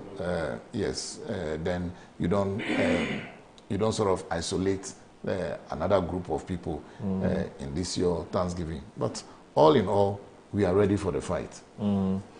But I didn't see Kennedy Japon and Brian Champon. I haven't even seen Dr. Osei Yahweh Duchum. Oh, I saw it. He read the second. Duchum was standing next to Kwabena Japan. Duchum was standing next to. Then you see the MP for Kropon. Samia Wuku was next to them. Then you see Abena. Then you see Napo. Yes. But he said he didn't watch. So no, I didn't. He said, "Did you follow?" I said, "No." But there are essays. But you are giving us. Even me, I couldn't give the full briefing of who was standing next to who. It means that the man get full picture of the whole thing. Someone who didn't watch. Hey, wallahi. Right. Anyway, picking up two things from what he said. Koku, like any other person, was invited. It's an open door thing. You know, if you know Dr. Bawumia very well, he believes that give everybody the chance to come on board. He doesn't believe in divide and rule and everything. So whatever you see there is from the bottom of his heart to make sure that everybody is part of the game. Everybody is part of the work that he's going to do. And he listens a lot. He takes ideas a lot. He's an ideas person himself, so you know how he does it. Number two, that he said, that I'm saying that Ghanaians should give Dr. Bawumia a chance, someone who has been in office before. President Mahama was in office. He, as a president, not even as a vice president. From vice president, he became president, and he lost power miserably. 2016, even some people thought that President Mahama can never ever lead this country again. But Ghanaians gave him a chance. And he's working.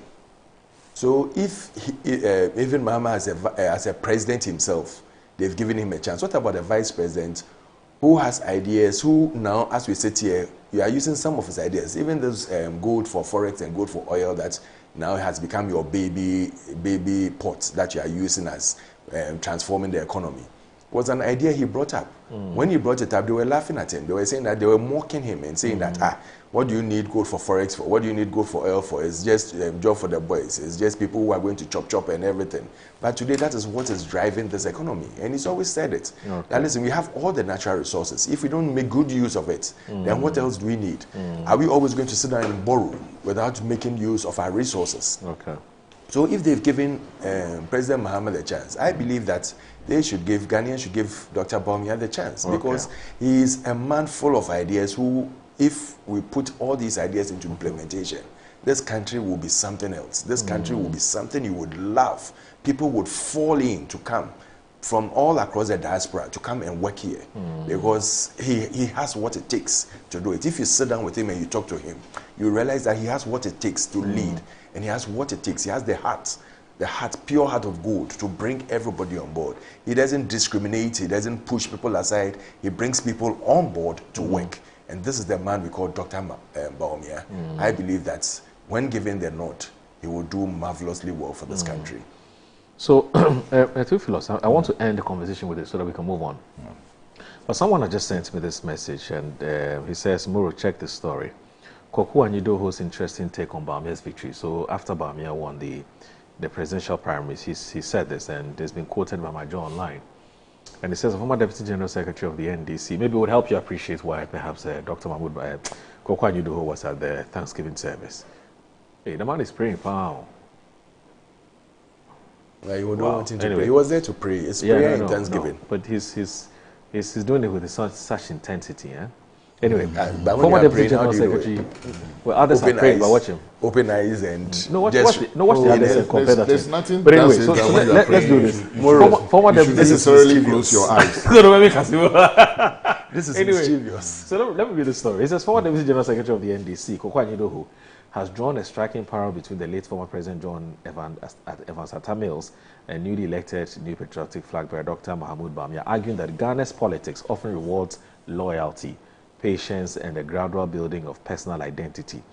In a reflective post on X following Dr. Bawumia's victory on Saturday, January 31, 2026. Mr. Nyidoho revisited the early political journey of Professor Tamils when he emerged on the national scene as vice president under former President John Jerry Rawlings. Now, according to him, Atamil's discipline and humility were often misunderstood. Being loyal did not mean he did not have his own mettle. And Nyidoho wrote, adding that loyalty to a leader who elevates one to high office is a divinely important thing to do because it comes with strong blessings. He knows that many observers misinterpreted Atamil's calm posture as weakness. People misconstrued their humility and loyalty to mean weakness. Some labeled him a poodle. And Nyidoho said, tensions also emerged within the NDC when Rawlings endorsed Atamils to lead the party in the 2000 elections, with sections of the party unhappy with the choice. Some people within the NDC were obviously not happy because they said he was an outsider. In his assessment, Atamils' defeat in that election was not rooted in voter rejection but in public perception. Candidate Atamils lost that election not because he was rejected but because he was seen to be in the shadow of President Rawlings, Nyidoho explained. Now, with time, he said the former vice president built his own political identity and earned the trust of Ghanaians. Now, I quote him, Professor Tamils established his own identity and Ghanaians warmed up to him. His message of asumdre, humility, love for God and country made it possible for Ghanaians to make him possible.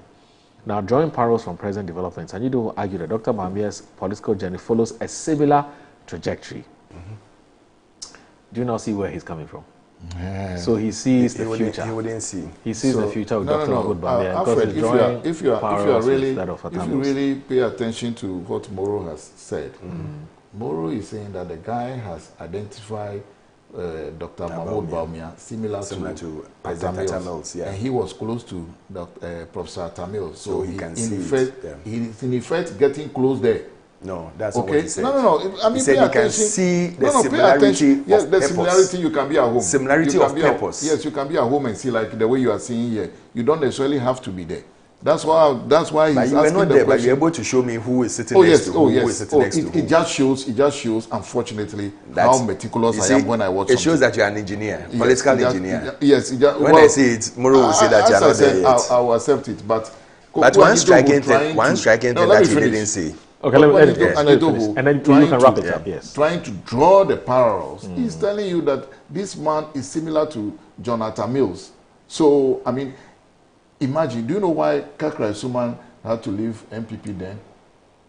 He said then that Tamils was better than John Ajekun Kufuor. And the noise and everything around him was one of the things that forced him to resign from the party. If Kweku Nyidoho was still an NDC member and saying this type of thing, do you know the optics that follow it? That's the sort of thing I'm trying to say. That Kweku Nyidoho's appearance, the messages he's saying, it doesn't leave anybody in any doubt of the fact that he has aligned fully with the MPP. Simple. Did Rawlings align with the MPP before dying? No. But your flag bearer, you see, the president then had to go to Jerry Rawlings. And even when he won in his acceptance speech, he acknowledged the role Jerry Rawlings played, or when he has visited Jerry Rawlings, etc. The role he played, and we will say that because of that, Jerry Rawlings was an MPP member or aligned to MPP. No, our founder cannot be a member of another party. Or aligned to. But we saw close towards the end of Jerry Rawlings' life, some of the things that, together with the wife, some of the things that happened. But even in all that, you see that Jerry, God bless his soul, maintained a very dignified post and a very dignified relationship with the party. It isn't the sort of thing we are seeing with Kweku Nyidoho. You can't. You're not giving him the chance. You can't, in any stretch of imagination, put Kweku Nyidoho and Jerry Rawlings on the same scale. What is it that the two of them will be sharing with us? No way. You are comparing apples with cassava. No way at all. Not apples with another fruit. Kweku Nyidoho and Jerry Rawlings. No. You are looking at characteristics. Yes, characteristics. Not apple and cassava. That is why I keep telling you the things that you are saying that Kweku is doing were similar things President Rawlings went through. He wasn't happy with the party. The party rejected him. The party dejected his whole posture as a former founder of the party, including the wife. The way she was treated, the way she was humiliated, the way that they made her leave the party with pain. Even till death, she wasn't part of the party because they didn't want to accept. Look at what has even happened to the daughter. Everybody thought Senator of all people would have been given even a deputy minister or a ministerial position. But none till date has been given to her. So it tells you that it's just like some people within the party of NDC want to crash the Rawlinses as a nobody within the party. But all this aside, we would say that, and the man I know, who is Dr. Bawumia, will stretch a loving hand to anybody who is willing and ready to work to build this country. That is the man you are talking about. Someone who doesn't care which political device you are coming from. He believes that let us build a country. Let us leave a legacy for this country. And that is why he's giving himself. Listen, he could have, before he became the vice president, he was getting multi-million-dollar jobs outside this country. We knew that he was with ADB before in other African countries, working with them. But he sacrificed that to come and work and let us build this country with meager salaries. He wasn't worried about it because he knew that tomorrow, if Ghanaians look at what he's done, his sacrifices he's done, putting everything of his aside just to help build the country, they would give him the chance to run the country. And that is what today we are seeing. So you can say all sorts of things about Kuku, but me, what I'll tell you is that at the end of the day, he's looking at a leader who has an open heart and an open hand to bring everybody on board. We all saw the pictures over this weekend or just over last Friday when Paul Afoko and Kojun Pienim went to greet him. It shows that this is someone who the party, and they went to tell him, Paul went to tell him that, listen, I want to also stand as a chairman for the next upcoming elections, which he said wholeheartedly, why not? I mean, you are part of us. You are an MPP member. Whether you are suspended or not, time is gone. Let us heal wounds. Let us work together. But and Alfred, let us build a party and let us build a country. But Alfred, and that is the man you need to Alfred, lead a country. Alfred, there's a bit of a disconnect. Where? You know, Koko Anyidoho himself is on record to have stated publicly that, first of all, he disagrees with the party's decision to expel him. And that, as far as he is concerned, he's still a member of the NDC. Yeah. That's first point. Yeah. The second point is that, why is he the founder and leader of now the Mills Institute? So no more that Mills is now the Mills Institute, chief executive officer and the founder. Because he's championing the ideals and the values of a man who was once president on the ticket, not as an independent candidate, but the ticket of a political party, the NDC. Yeah. So I've raised two issues. One, Anyidoho has said it publicly, and if I Google it, you'll see he says he still remains a bona fide member of the NDC. Nobody can sack him from Nobody the can NDC. sack him. It's true. And that there are other people, the people who actually there. want him out would rather have to leave the party. He has said it time and again. Two, he's also the CEO of Atamils Institute. Atamils Institute was not a flag bearer or president under an MPP government, NDC. Number three, he's a former deputy general secretary of a party. As for Dr. Mahmoud Bawumia, he's a politician. Anything that gives a setting or communicates or conveys a certain political message, you do it. And that's what shrewd politicians do. So let's even assume, without admitting, that it was Dr. Mahmoud Bawumia or his team that invited Koko Anyidoho to this prayer and thanksgiving. But Koko Anyidoho is not under any obligation to have attended, especially when, as we speak, he's still fighting off the claim that he's not a member of the NDC. And I'm sure that the Koko Anyidoho we know is a very intelligent man. He knows that his presence there, and not just his presence, but his active participation in what is happening in itself will create his own impression, create his own perception, and will get people talking. You honestly think that Koko Anyidoho doesn't know what he's doing? He knows what he's doing. Yeah. Do you understand what I'm saying? So it's all well and good. Like you said, Dr. Mahmoud Bawumia would welcome anybody, whether CVP, MPP, nobody has a problem with that. But the decision by Koko Anyidoho himself to be a part of this in itself, it's something that you and I can sit down and guess what really his motive, his motive is for attending that. Guess. Well, I'm saying that he wasn't, first of all, under any obligation to be there. Yeah, but they invited him, and he felt that, listen, so, I mean, Thanksgiving to God. And closely tied to this, closely tied to this, can you imagine a situation when Anobre Boahin, who's your immediate past Deputy General Secretary, he's had issues with his own party. I mean, even prior to the, before the 2024 elections, he was all over. You know, he'll tell you he always likes to base in his calls his holy village. And it's all over, you know, especially in the rural media houses, talking about the fact that the government has not dealt favorably with him and so on. Of course, he has always said he's committed to the Bawumia campaign. In fact, he will say he's in Boliga, Upper East, and some other places campaigning for Bawumia. Assuming that when he started complaining, he decided to resign from the party, or not even resign, but your party decided that, look, we're expelling him, or we're excommunicating him from the party. And you see him at an NDC event. What would you think about Nana Obiribo as a former deputy general secretary of the party? Don't you see that of Nyahota Maklo? When he stated categorically that he is related to Mahama, so whatever Mahama is doing, he sides with him. But does that make him NDC? Does that make him MPP? That doesn't mean that he's an NDC member. Okay. Randy, who was sitting here, is an MPP member, but he says that he has a personal relationship with President Mahama.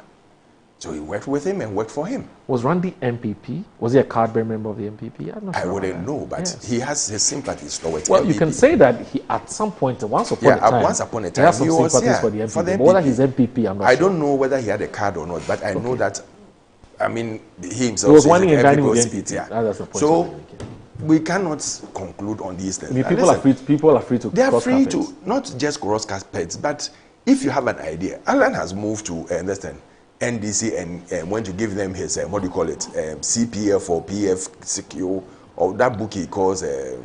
He's a founder of the UP. Yes, but before he became a founder of the UP, what book did he go and give to President Mahama?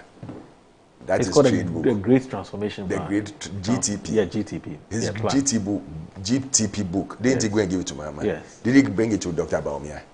No, he didn't. So what is the big deal? But he has a party. He It's called went the UP. even there. He went even there to congratulate President Mahama. Give him the book.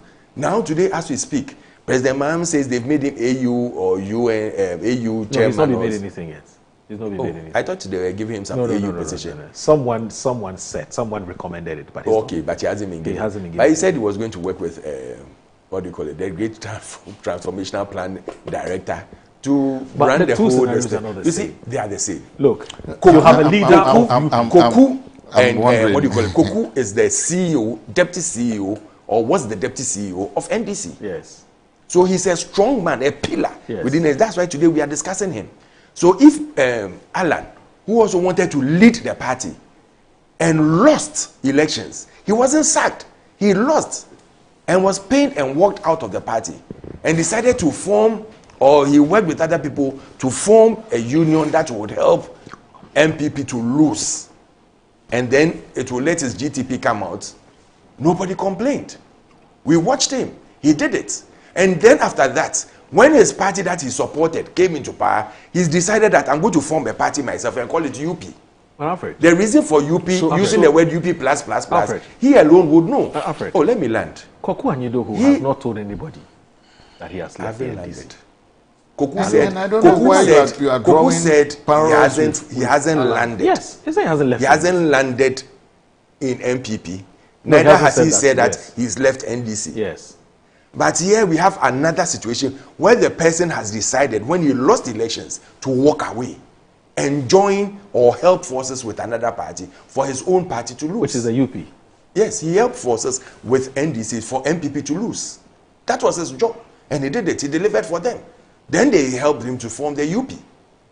It's no hidden secret. Any political person, Oh, can I land, please? Can I land? Nobody helped Alan. Let me land. You've forgotten about talk about it. Let me land. In 2 minutes. So Yes, let me land. Then you can do the other gymnastics. That's one I don't mind. But everybody knows, any political person knows that definitely there's a hand behind to form all these things. Because forming a political party to run across the 270 something constituencies, 76 constituencies in this country is no easy joke. Why is he going to get all this for? Especially where there was a situation where even what do you call him, this man Bediako passed him in the elections. Bediako hasn't formed a whole thing. You know that he's running a political party. He's running still as an independent person. So when all these things happen, you know that definitely there are some hands behind. But we are cool with that. What we are focused on is to let everybody see and everybody know what we've done and what Dr. Bawumia stands for. But you know, to crown this all, there's one very important person we are forgetting in the whole of this, from the starting of the presidential elections to the finishing of this Thanksgiving. Justin Kodria. Okay. He's done extremely well. Because for the general secretary, who is the CEO of the party, to put all these things together is nothing easy. All right. We all have to recognize that. Right. Okay, Himself and what do you call it, Chairman Bute. Right.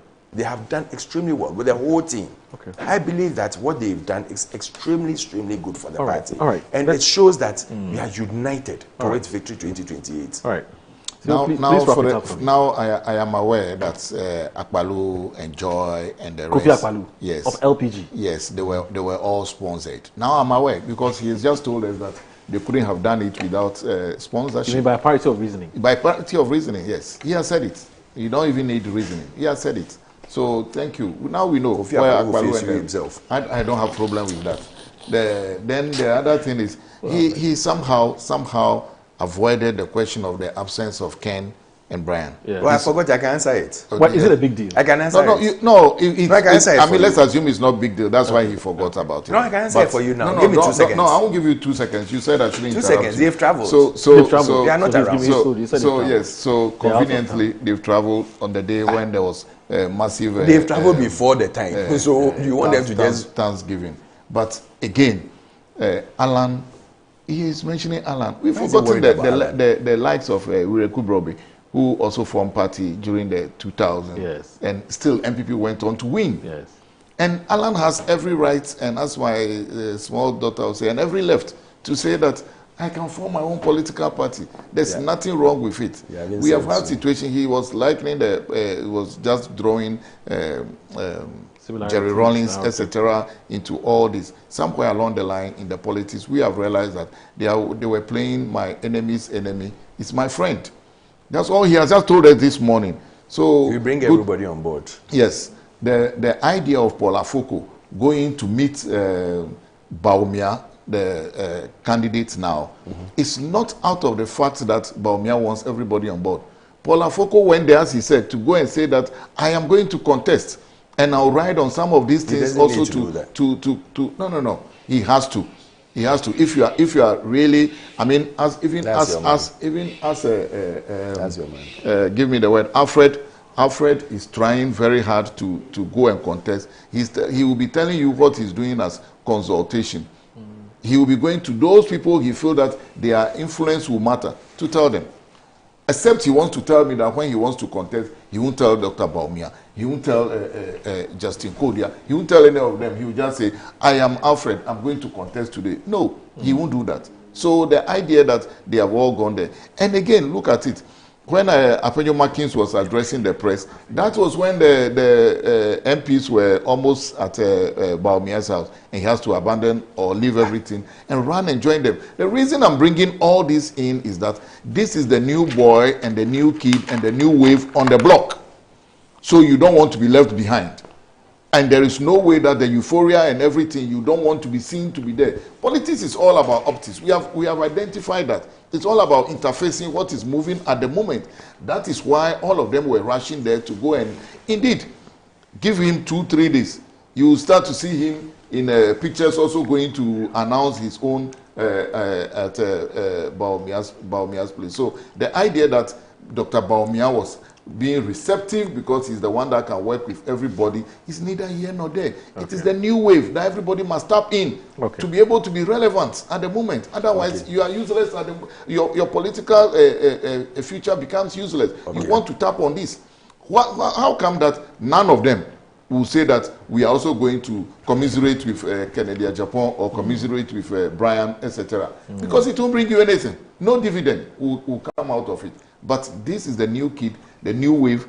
You must also go along with it. That is why we are. Okay. All right. So, in fact, someone just drew my attention to the fact that apparently Dr. Arthur Kennedy, so I've seen the pictures of Arthur Kennedy, was also there to congratulate him. Everybody. Okay. He is not, you see, he is not the typical type of political people who are very vindictive. No. He has an open heart. We know people who are vindictive. We know them. By their deeds, they are known. And that is what Kuku is seeing today in his party. But we have stretched our hands to everybody. to even Alan, to everybody who wants to come and work. Alfred. We'll work with everybody. We If they bring us the GTP, we'll work with it. Okay. If they don't bring it to us and they leave it for only NDC to use it to do their work, it doesn't matter. Okay. We'll look for relevant places within it. If they bring it to Dr. Baumia, listen, if this is good for the country, let us all use it. All right. We are open-hearted. Dr. Baumia is open-hearted to everybody. All right. You can call him on all the gymnastics. Listen, in the last election, they were expecting us that there will be fights, there will be chaos everywhere. They said so many things that even pastors were saying that there will be blood flow and bloodshed, certain places people will be named and hurt and blood will flow, but it didn't happen. Then when they saw that all that didn't happen, then now they moved to Afenyo. That Afenyo didn't, like what he's saying right now. Oh, Afenyo was having a press conference. Afenyo was the one who organized the parliamentary caucus to go and meet Dr. Baumia. He told them to take the lead. So immediately he finished giving his address at the press conference, he said that, oh, my colleagues have taken the lead, so I have to go and join. And that was when he went to join. Where has he gone wrong? Or what has gone wrong there? Why do they always want to create a situation that, oh, there is not that unity and there is that discord within the NDC, within the NPP? They can do whatever they like. Listen, when God touches you, when God blesses you, when God's hand is in it, nothing would they do when the battle is the Lord. that will surface or that will spoil our unity or our quest or our focus to gain power. We are going to work united. We are going to work together. And I call on every meaningful Ghanaian, not only MP people, every meaningful Ghanaian who wants to see a change in this country, who wants to feel that change, who wants to see ideas being driven, to support Dr. Baumia, and they would not regret it. Never today, never tomorrow. They will feel the Ghana they want to see, and it will all work together for the good of this country. Thank you. All right. You're watching Good Morning Ghana on Metro Television. Please stay with us.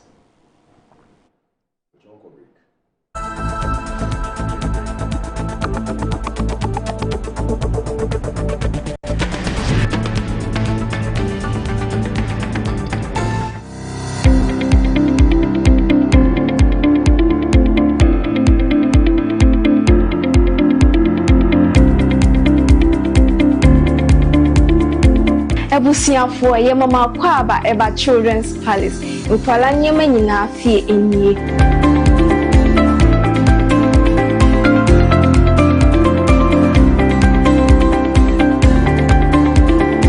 yonkwala ntade mani mema nyina ntare nyina wase yonkwala shoes yonkwala duane yonkwala wipes nkwala diapers nkwala toys baby cot in fact bibia opama o manyina obenye biwa ase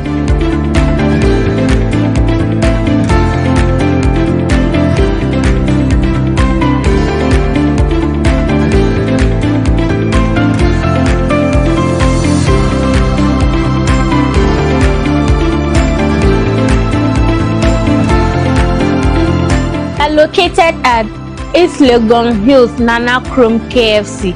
Contact us on 059 6377 172. Children's Palace. Happy children, happy fashion. See you soon. Bye bye.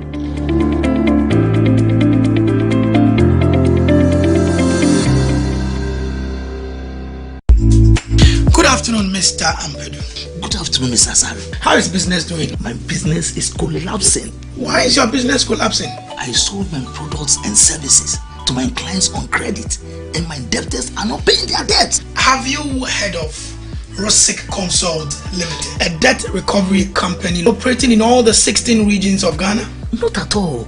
Mr. Ampedu, all you need to do is to contact them on their customer service line. I recommend Rosic Consult Limited, a debt recovery company to financial institutions, businessmen and businesswomen, other companies, and also individuals. Rosic Consult has 98.4% debt recovery rate. We have professional debt recovery managers. You are assured of swift debt recovery. No recovery, no commission. For Rosic Consult Limited, no more write-offs. And we pre-finance the recovery ourselves.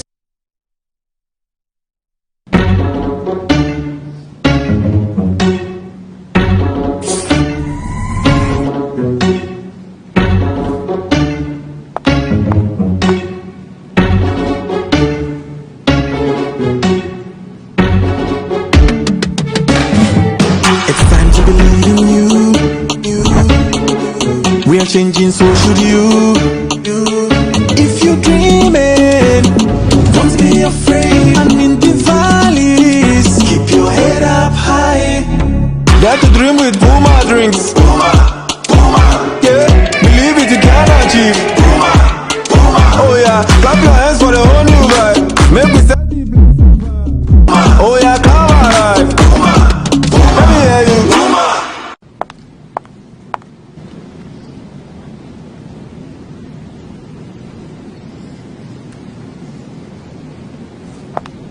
Puma Drinks, a whole new vibe. Another quality product from Casa Precon. This advert is FDA approved.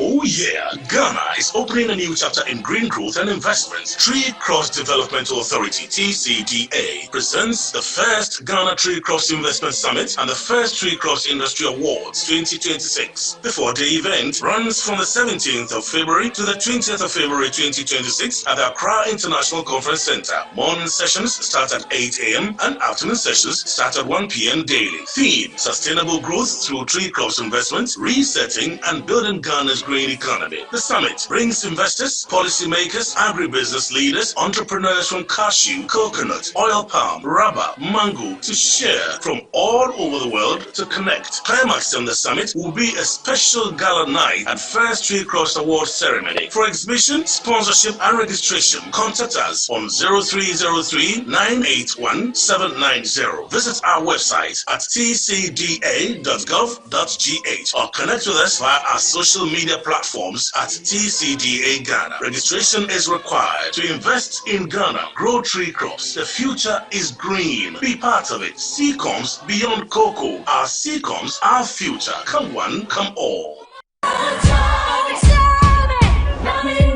It's free! Join the Children's President on Saturday, 21st February 2026 at the F1 Sutherland Children's Park at 9 a.m. sharp for kids in worship as we thank God for bringing back our president. This event is a Metro TV event supported by Original TV, Original FM and Metro Digital.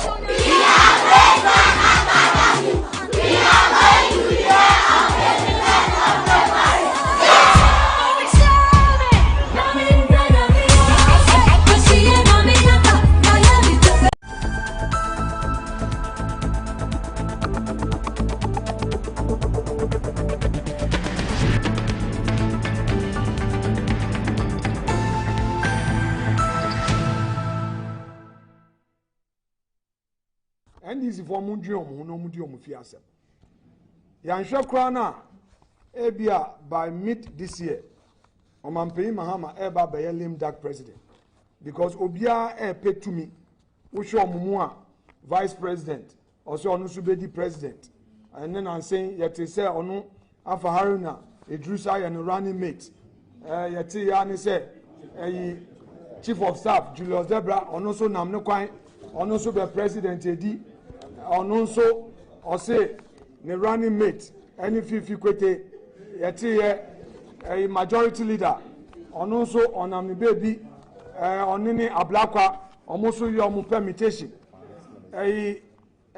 yenua finance minister ononso obose obedi president ononso prepare no running mate inti ade no atasa obebia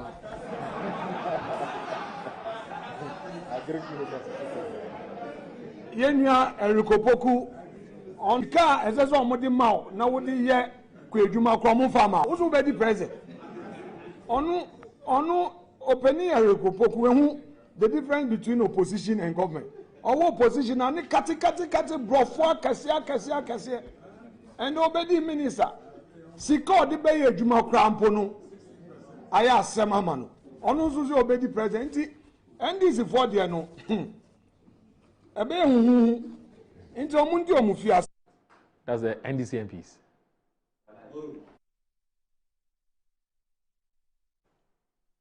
You're still watching Good Morning Ghana on Metro Television. I'm here with Mr. Alfred Kojo Thompson. He's a banker and a member of the MPP's communications team.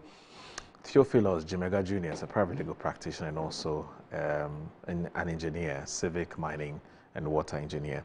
So I want us to, gentlemen, move to our next topic because we're really running out of time. It has to do with, there's been some development with our former finance minister, Mr. Ken Ofori-Atta. Now, okay. Give my brother my deepest condolences. That is Kofi Nkansa.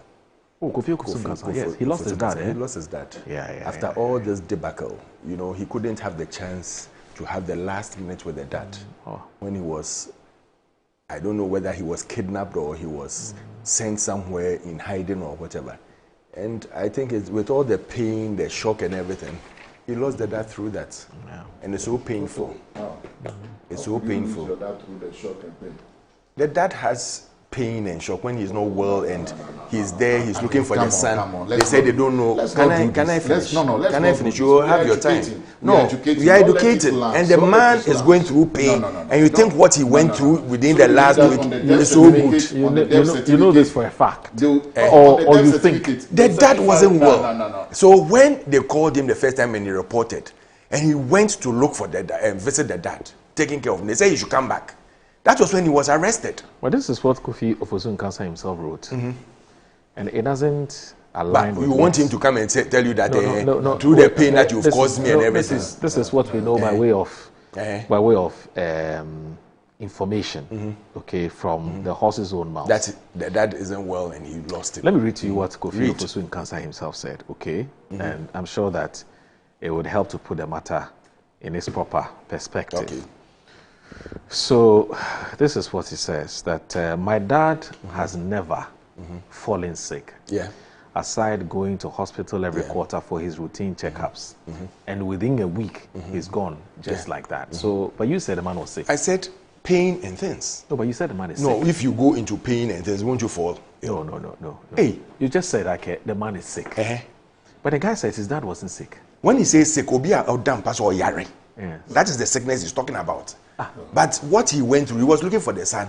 The son couldn't be found. Then the man just went Kofi off. hasn't said that on this. You want him to come and write all that there? Yes. That through the pain you've given me, through the things that you've taken me through, so this is what it affected. I know, but I've seen that one. I've spoken to him. I have spoken to him, and I'm telling you that the pain that he went through, the things that they did to him, when the dad was looking for him and you couldn't find him, he didn't feel happy. That's one part. And he lost it. Alfred, that's one part. He lost his life, and we should console him and rather not sit here and say that. You think what he went through, if they take you through that? No. Let me tell you something. Let me give you an example, and I'll use my mom. Okay. My mom lost her mom when my mom was on a hospital bed at Kolebu. The night that my dad thought my mom was losing her life was that night her mom died. Then my mom became okay. Spiritually, we all said that my mom's mom had gone on behalf of my mom. And it works. Go and check anywhere. Okay, but Alfred, we were all here. You said two things. And I'm stating it again. You said Kofi Ofosu-Nkansa's father died for two reasons. That's what you know. The pain. That one, the man was sick. He fell ill before he died. Yes. Okay, so he fell ill. Semantics. He Not fell sick ill. as in sick in bed. He fell ill. That's what you know. And then you also said that what his son had gone through has sort of compounded his condition. And that's what killed him. But I'm saying that he wasn't on a sick bed. Let me repeat it here and listen to me, Moro. He wasn't on a sick bed. Okay, but he was sick. Or he was unwell. He fell ill and went immediately. And died immediately. Yes. And I gave you a scenario of my mom, what she went through. His son is He surprised. didn't say he felt sick. His son is His son has said it, and he said it again, and I repeat it. He didn't say he felt sick. But the son is surprised. That his dad, who is not, who has never said to him, Kofi Ofosu-Nkansa, that he's unwell. When you finish, call him and ask him that. And then all of a sudden he's gone. Call him and ask him that when the dad was looking for him within that time that he was kidnapped. How did the dad feel? Okay. Let's end it there. I mean, the last time I checked, you are not a spokesperson for the family. So I mean, sometimes let's Alfred, make when you progress. get back home, take this video again and watch. and be convinced within yourself that what you have just said sounds good. Did you kidnap him or not? Sounds good to you. That we are going to have, with all respect to the family, with all their sensibilities being taken into consideration, we are not going to have cause of death on the certificate as pain and suffering from kidnap or pain and suffering from whatever your son has gone through. That will not happen. But have then you are written even it talking anywhere about before? the fact that a spiritual, and we all go through. You and who go through what spiritual thing? You and who? You and who go I through what give you a spiritual scenario thing? that The my scenario mom you went gave through. is way far away. So you mean that Far away what? Kofi Nkasa's dad died ahead of the son, like the way you were saying your grandmother died ahead of your mother? Is that what you are saying? Okay. If that is the situation, then Kofi was about to die and the father died. But what you put him through, he could have died. So that's why the father took What the you put lead. him through? If we want to What do you put parity him of through by reasoning, kidnapping him? Is that it? By kidnapping Come on, him, and Alfred, nobody knows his let me tell whereabouts. you, let me Even tell his you, lawyers. the moment someone Even is his telling you lawyers the didn't know his story, the moment whereabouts. someone Even is his telling you lawyers. a story and the story is not making sense to you, it's more closely to the fact that the story is not sensible. The moment the story You can is not call making me sense, insensible or whatever you like. that What one, I am I'm telling not you, saying, what I am telling you is that I am saying that tomorrow, weren't you sitting here? Yes. Weren't you sitting here? Did the lawyers even know where Kofi Ofusu was? But they found him. No, they Where didn't the know where vice he is. was. Okay. If and yet the day, and yet the day, What do you mean by if and yet like the would day? they have shown where he was? Let's make progress. So let's not do this. Sandy Saliu says We are all human. We are all Ghanaians. No, hold on. So Sandy Saliu says that he says Assalamu alaikum. Wa alaikum assalam, Saliu. So it's about the first issue that the earlier issue that we talked. He said Kokwan Yido is just an attention seeker, but to act like an ostrich is quite dangerous in political landscape. Most people are still angry with the MPP, really. So comments like Bawumia is coming with better ideas is a deja vu. You can tickle yourself and laugh alone. Good morning. That's from Sandy Saliu. This one here from Mr. E.D. Mokhtari. Very. He says I that... just don't want to sorry, I beg you. Let's bring in our viewers to, they also have an opinion. So good morning, bro. The MPP folks should give us a break with their loud noises of empty comparisons between Alhaji Mahmoud Bawumia and His Excellency John Dramani Mahama at all times. The comparisons are baseless and insulting. Why aren't you concerned about Ken Ofori-Atta, the former finance minister, who plundered Ghana's economy into a junk status against all odds, against all other wise counsel? As long as KOA is out, the MPP must be kept out of reach of political power in this country. In any event, the MPP telling us that cocoa farmers are far better than any other food crop farmers. That's from Ide Mukhtar. Fifi Kofi Busiapenyi says, is it not the same Alhaji Bawumia who said presidency is not a place for remedial? So what's Alfred Thompson saying? He should come again. Good morning to you, my brother. And this one here from a very good friend, Alfred. What's the name of this? My friend or your friend? No, he's your very good friend. He lives in Asylum Down. He sent me a message earlier and actually even reminded me that I hadn't read his message. Let me just quickly do this. Okay, so Prosper Shikwe. Yes. He says, Moro, I would always vouch for Alfred, my brother, for treasurer any day, any time. He is a solid guy in the wrong political party.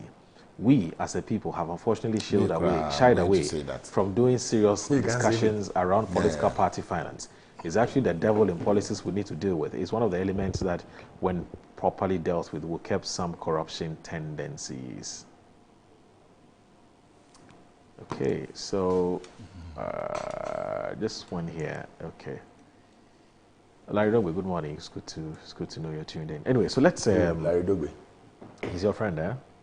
He tuned in. What did he say? Oh no, he just says good morning, guys. That's all. Say hi to him. Okay, Larry, good morning. Larry, good morning. He said we should all say good morning to you. Okay. So Ken Ofori-Atta is back in the news. Why is he back in the news? Because the International Criminal Police Organization, Interpol, as we all call him, they've taken a decision on him. What they've done is that they have permanently deleted a red notice issued against him at the instance of the Office of the Special Prosecutor, which is investigating him for alleged corruption and related offenses. Now, I'm reading this from today's Daily Guide, and it's by Jibrin Abdul Razak. It said this follows the conclusion by the Commission for the Control of Interpol's files that the red notice issued against Mr. Ofori-Atta appears of a predominantly political character, and it is a non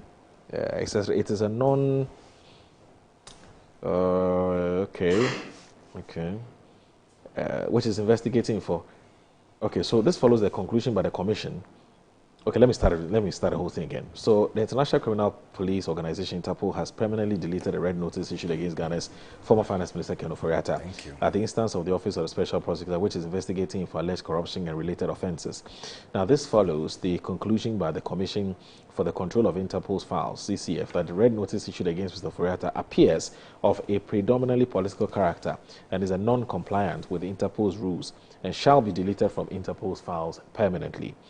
After a thorough examination of the elements before it, the Commission found that the challenged data registered by the Interpol's National Central Bureau of Ghana were not compliant with it was not compliant with Interpol's rules and decided that they should be deleted from the Interpol information system.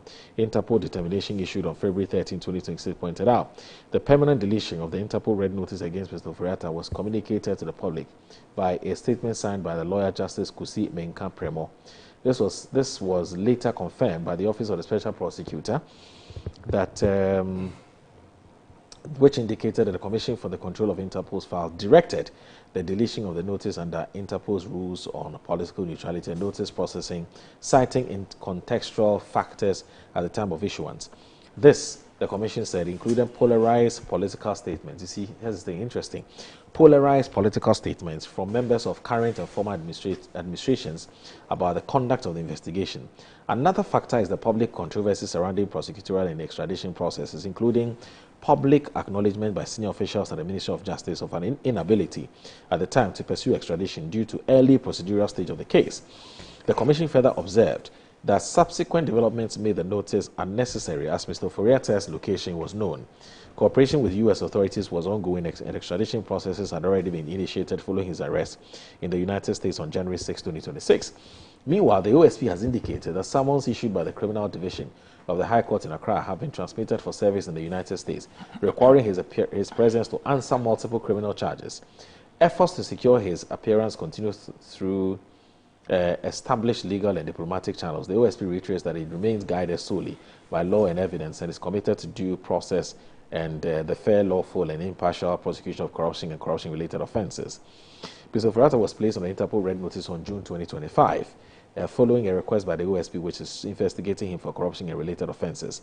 The OSP had already charged him and 7 others for allegedly causing financial loss of 1 billion and a bit. Actually, 1 trillion.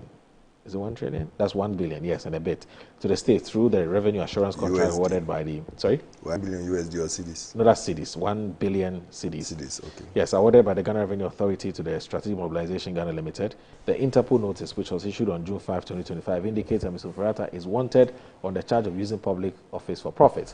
A red notice, a request to law enforcement worldwide to locate and provisionally arrest a person pending extradition, surrender, or similar legal action. A red notice is not an international arrest warrant. In October 2025, the Commission for Control of Interpol's Files had temporarily suspended the red notice issued against the Ofori-Atta after he applied for the removal of his name from Interpol's red notice. The Commission requested Ghana's response to Mr. Ofori-Atta's application, which was subsequently submitted on October 22, 2025.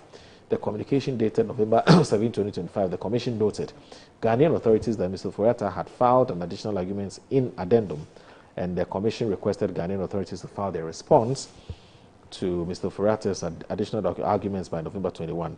During the pendency of the proceedings, Interpol redacted Mr. Ofori-Atta's name, image, and details until the final determination of his petition.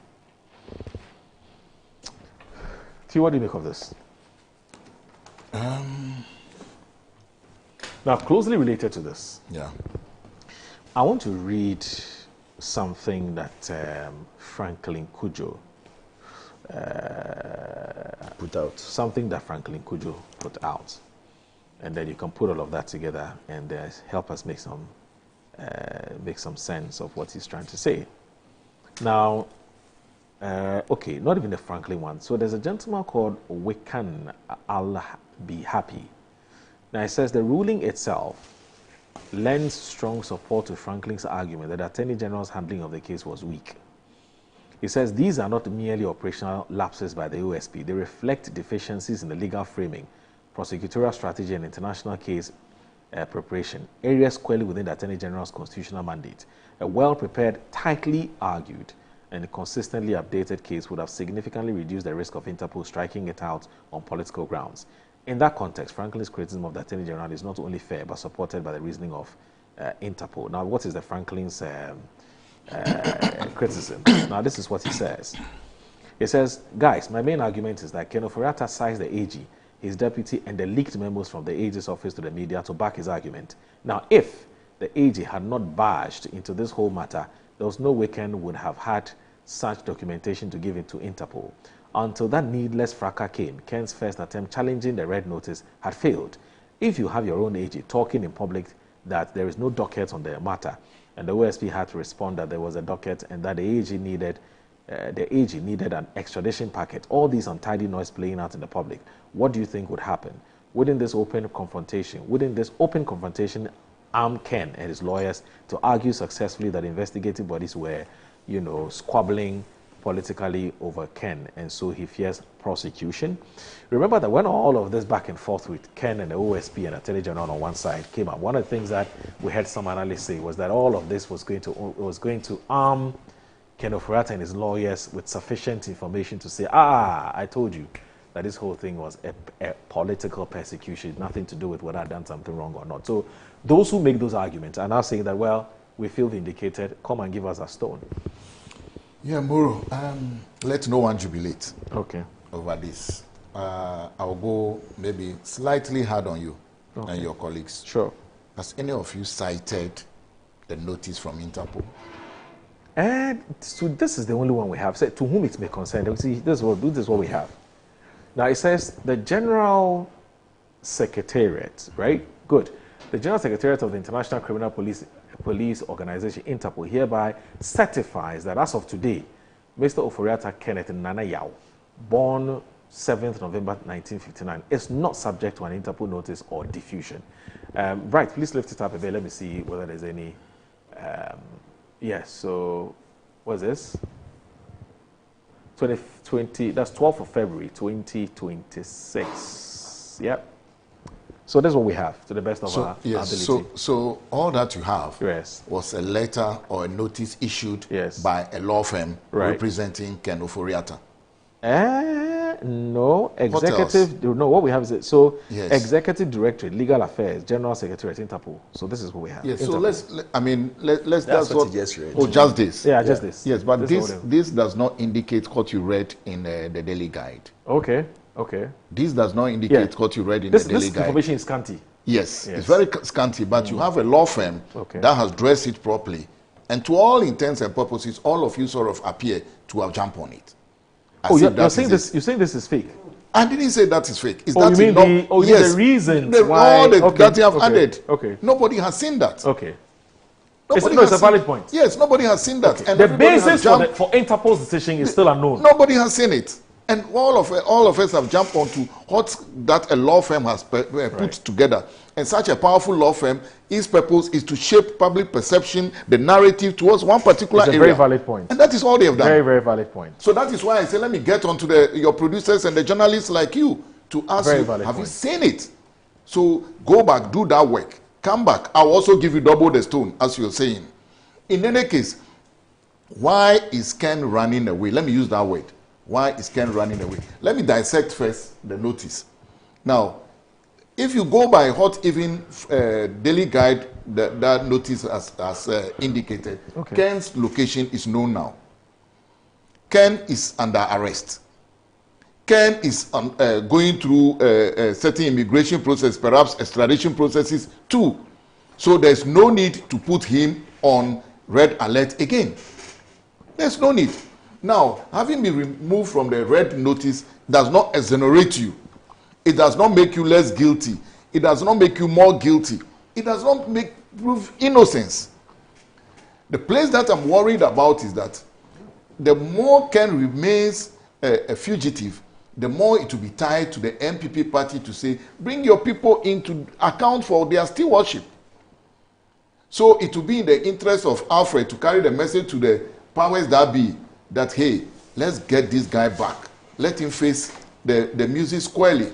You have his day in court and get his day and prove himself either guilty or not guilty of all the charges. And all of us, the albatross he has brought around the neck of the party will be removed. Alfred, I'm saying this, it's a free advice I'm giving you. 2 different times when NDC was contesting, when you felt that even the matter of Oyome was gone, he came back. To the extent that songs were even composed, became a big political issue. What song? Sing and let's see. Oh, Woyome. Moro, let me tell you, when they were doing Christmas carol time, and I was even singing from my house, they sacked me. They said my voice was not let alone let alone. I don't know what he wants to do me this. What will not be tempted. I would never take it. I'll never take it. I say even house. Okay. Inter-dormitory crowd, they sacked me. Right. Then you are now telling me on national TV. No. That's why I'll sit back and enjoy it. Okay. But again, there is an issue that has been cited in there. Let's wait for the other processes to come to their conclusion. Right. Then we'll be able to say that, oh, this one misbehaved, that one misbehaved. But again, look at what my younger brother Franklin, by the way, today is Franklin's birthday. Yes, Franklin Kujo. He was my younger brother from St. Mary's Seminary. Oh. Lolobi, yes. Indeed, he's a Lolobi boy. That's why he has so much interest in sound. Yeah, he's taking it very Yes, that's why he's passionately. taking sound. Yes, I was in Form 5, he was in Form 3. Oh, okay. And he's one of our industrial old boys. Okay. So, frankly... is it a school or a seminary? Seminary secondary. Okay. Yes. Because I wanted to know whether you were going to become a... Has he always been vocal?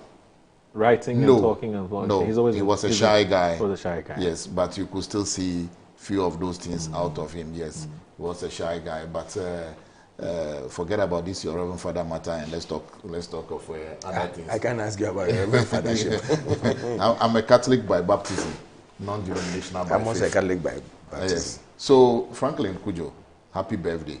Today is your 50th anniversary. I don't know he's whether now you are- 50. Yes. Whether you are Kojo, but it has happened on a Monday. Happy birthday. On behalf of the entire St. Mary's Old Boys Association, myself, the president, the national executive, we wish you a happy birthday. May you live long. May you continue to do the things you are doing and the help you are giving your alma mater. And may you continue to be an NDC member. Well, you see, in life sometimes when it suits you, it is called a bird. When it doesn't suit you, it's called a vulture. That's what he's saying. Years back when Franklin was pushing the JM1. Okay, let's go on. There's something that was mentioned there about the disconnect nature of our legal framework. Yes, somewhere along the line, we need to clearly demarcate the role of the OSP properly and the prosecutorial and supervisory role of the AG, such that some of these things that we have seen or witnessed won't happen again. And we should also, again, I want to urge you, Moro, come the next time the OSP releases their mid-year or end-of-year report, take the previous one and compare and see whether we are doing good work. There is nobody who monitors, there is no KPIs, nobody who monitors the work of the OSP or the SP to tell us this is what they are doing. So please, Ken Ofori-Atta, wherever you are, you have served us. You've quoted Bible. You are always wearing white. Okay. You were carrying the bag to show that you are the Chancellor of the Exchequer. Now, come home. But Theophilus, yes. There's, again, somebody has drawn my attention to something that Franklin Kujo, again, and the reason why we'll quote Franklin Kujo, because generally speaking, he's seen more as he's seen to be, he's not perfect, but generally speaking, he's seen more as a credible source, right? I mean, he heads a policy think tank, which is Imani Africa. Now, the person says, it's a Moro, check this one out. Okay. Now, says, this is Moro, check this one out. Now, and this is from Manasseh Azuri. Manasseh has some credibility. Okay. Dear Franklin Kujo, a source has given me some paragraphs of the Interpol ruling on Ken Ofori-Atta's deletion from the red notice. And that information casts doubts on your insistence, because as for Franklin, he's always insistent as the agent that has failed us. Now, I said, and that information casts doubts on your insistence that the Attorney General is responsible for the OSP's failure to have Ken Ofori-Atta listed on Interpol. Here is what paragraph 40, which sounds like the conclusion of the ruling, says. And 40, it says, balancing all the elements analyzed above, including relating to the nature of the charges, the specific timing and the circumstances surrounding the issuance of the red notice, the concerns relating to the processing of inaccurate data for months without updates, and the doubts relating to the actual purpose of their registration, the Commission finds that the case appears of a predominantly political character, and that the related data are not compliant with Article 3 of Interpol's Constitution. Now, Manasseh goes ahead to say, from this paragraph, many things appear to have gone wrong in the paragraph. Now it says, one, these include one, the nature of the charges, the specific timing, the circumstances surrounding the issuance of the red notice, right? The concerns relating to the processing of inaccurate data for months without updates. There's also the doubts in relating to the actual purpose of their registration. And Manasseh goes ahead to say that from the above, a number of things went wrong, including the processing of accurate data for months without updates. Now he questions, who provided the inaccurate data to Interpol and failed to update it for months? We know that Attorney General is responsible for the extradition process and the OSP was responsible for the Interpol listing. So how do you blame the AG for the Interpol case? Now, if you have the report that states that the AG is responsible for the OSP's loss, kindly publish it and let's all read. And if the above paragraph I have quoted is inaccurate, I know you have the ears of the OSP, kindly let us know. So yes. there's a full ruling on which gives a basis for why. Let him finish. Which gives a basis as to why that decision was made. So it wasn't just, like I said, some scanty information from Interpol and everybody has jumped on it.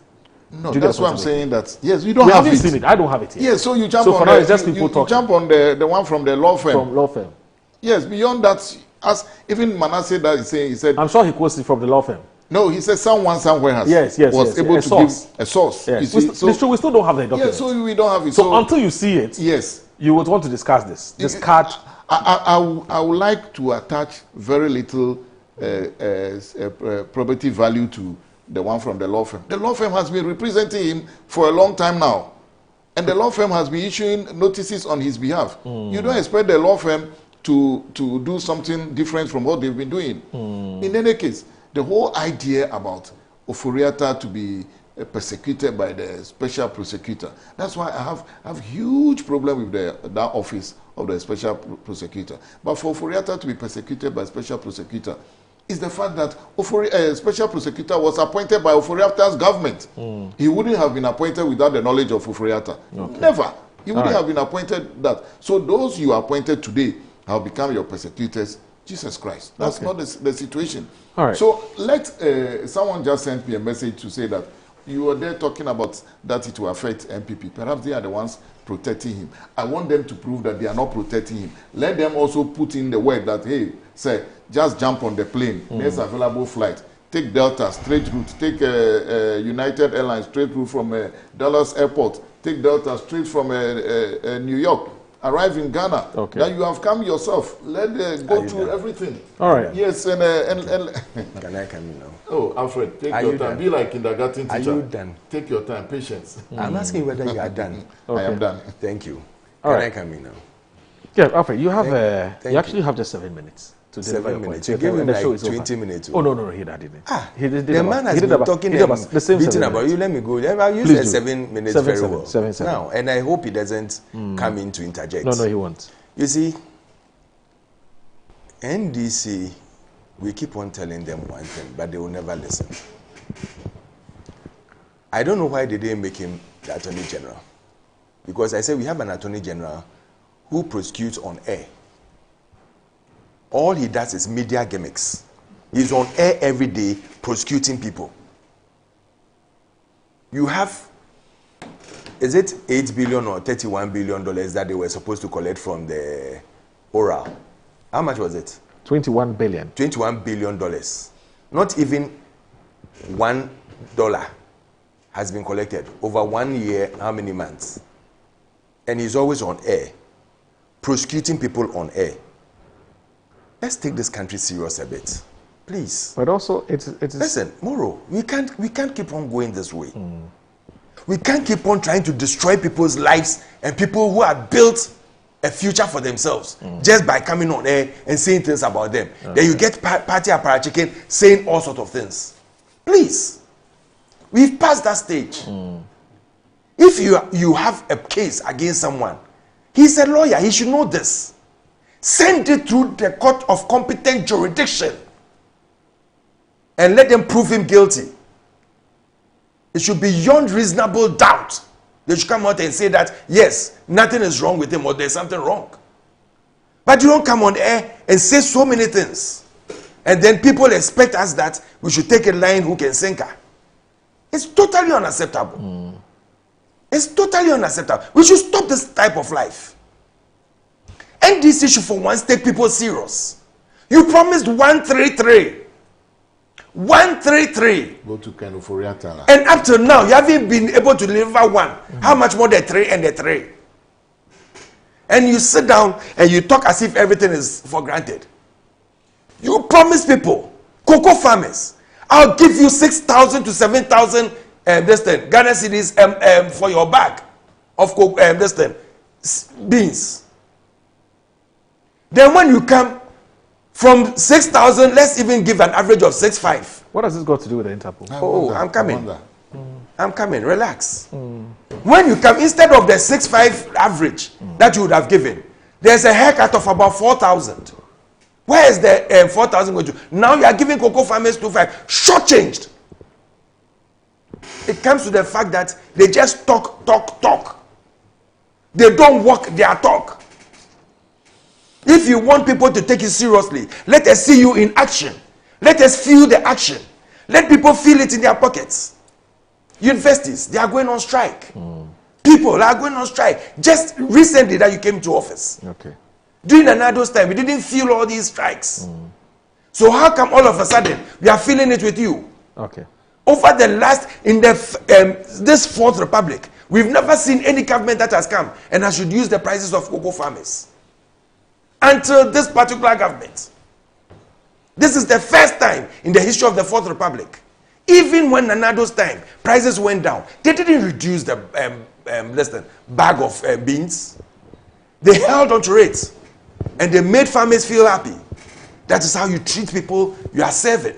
Should Ken come down? You manage it. Should Ken come down? You manage the situation. I'll come to that. I have about 4 minutes more. Don't worry. But I know my time. Let's not digress. My brother, I'm building a case. We'll have time for cocoa, yes. I'm like a lawyer who is in court, building his case. I want to show them that they are empty and nothing. Okay. They talk and they don't walk. We want to see action. Instead of prosecuting people, instead of kidnapping people, instead of locking people, we want to see action. We want to feel it in our pockets. We want to feel the jobs that they promised us. The 133. The man who is finishing university tomorrow. People are graduating. Over the weekend, you could see people graduating here and there. Pictures all over. They don't even know what they are going to do. Then you sit here and you tell us that Ken Ofori-Atta has done what? Ken Ofori-Atta can only be shown beyond reasonable doubt in courts. We have stated it over and over and over. Moro, I was on this show when I told you very well that start prosecuting him if you think he's done wrong.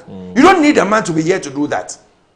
You don't need him to be here. His lawyers are here. Let them represent him. It doesn't happen like that in criminal law. Oh, it doesn't happen please, like that in criminal law. please. No, I won't sit here. The duty I owe to the public is that I can't be here. You tell the public that is how. So write it down. When they give you 1 minute to rebut, you can do it. No, write it down. Okay, I'll write it down. When you are doing your things, I kept quiet and listened to you. Okay. Don't be interjecting me. Moro, I've taken 1 minute of his time because he's taking 1 minute of my time. Now, you sit here and you went on air, prosecuted him, said so many things about him, said he's stolen money. Then when you finish, you come and sit down nicely, clean your mouth and say that, oh, come back home, we will not do anything bad to you. Even a baby will think twice. Even a baby will think twice of what you are saying. After destroying my image, after destroying my reputation, after saying so many things about me.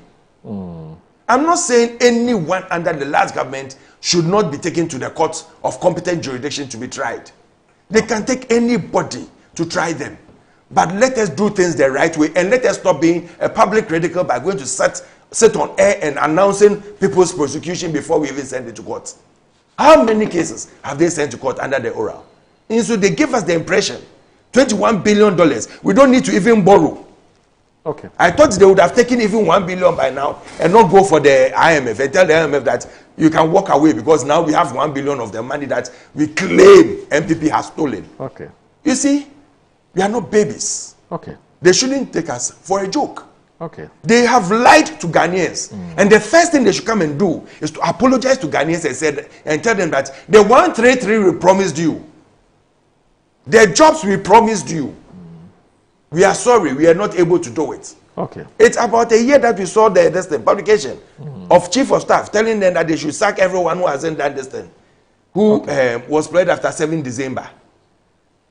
One of the cases where they've won it at High Court that they should be paid and reinstated. Okay. So they should sit down and learn. Okay. I thought as a government who has worked before, as a government who has been in power before, they would learn from their mistakes. Okay. But it seems that Mahama wants to work nicely, but the people around him are disgracing him. All right. Because they want to spoil his tenure. Okay. Because they want to do their own thing. Okay. Because they want to run their own government. Okay. Please. All right. Please.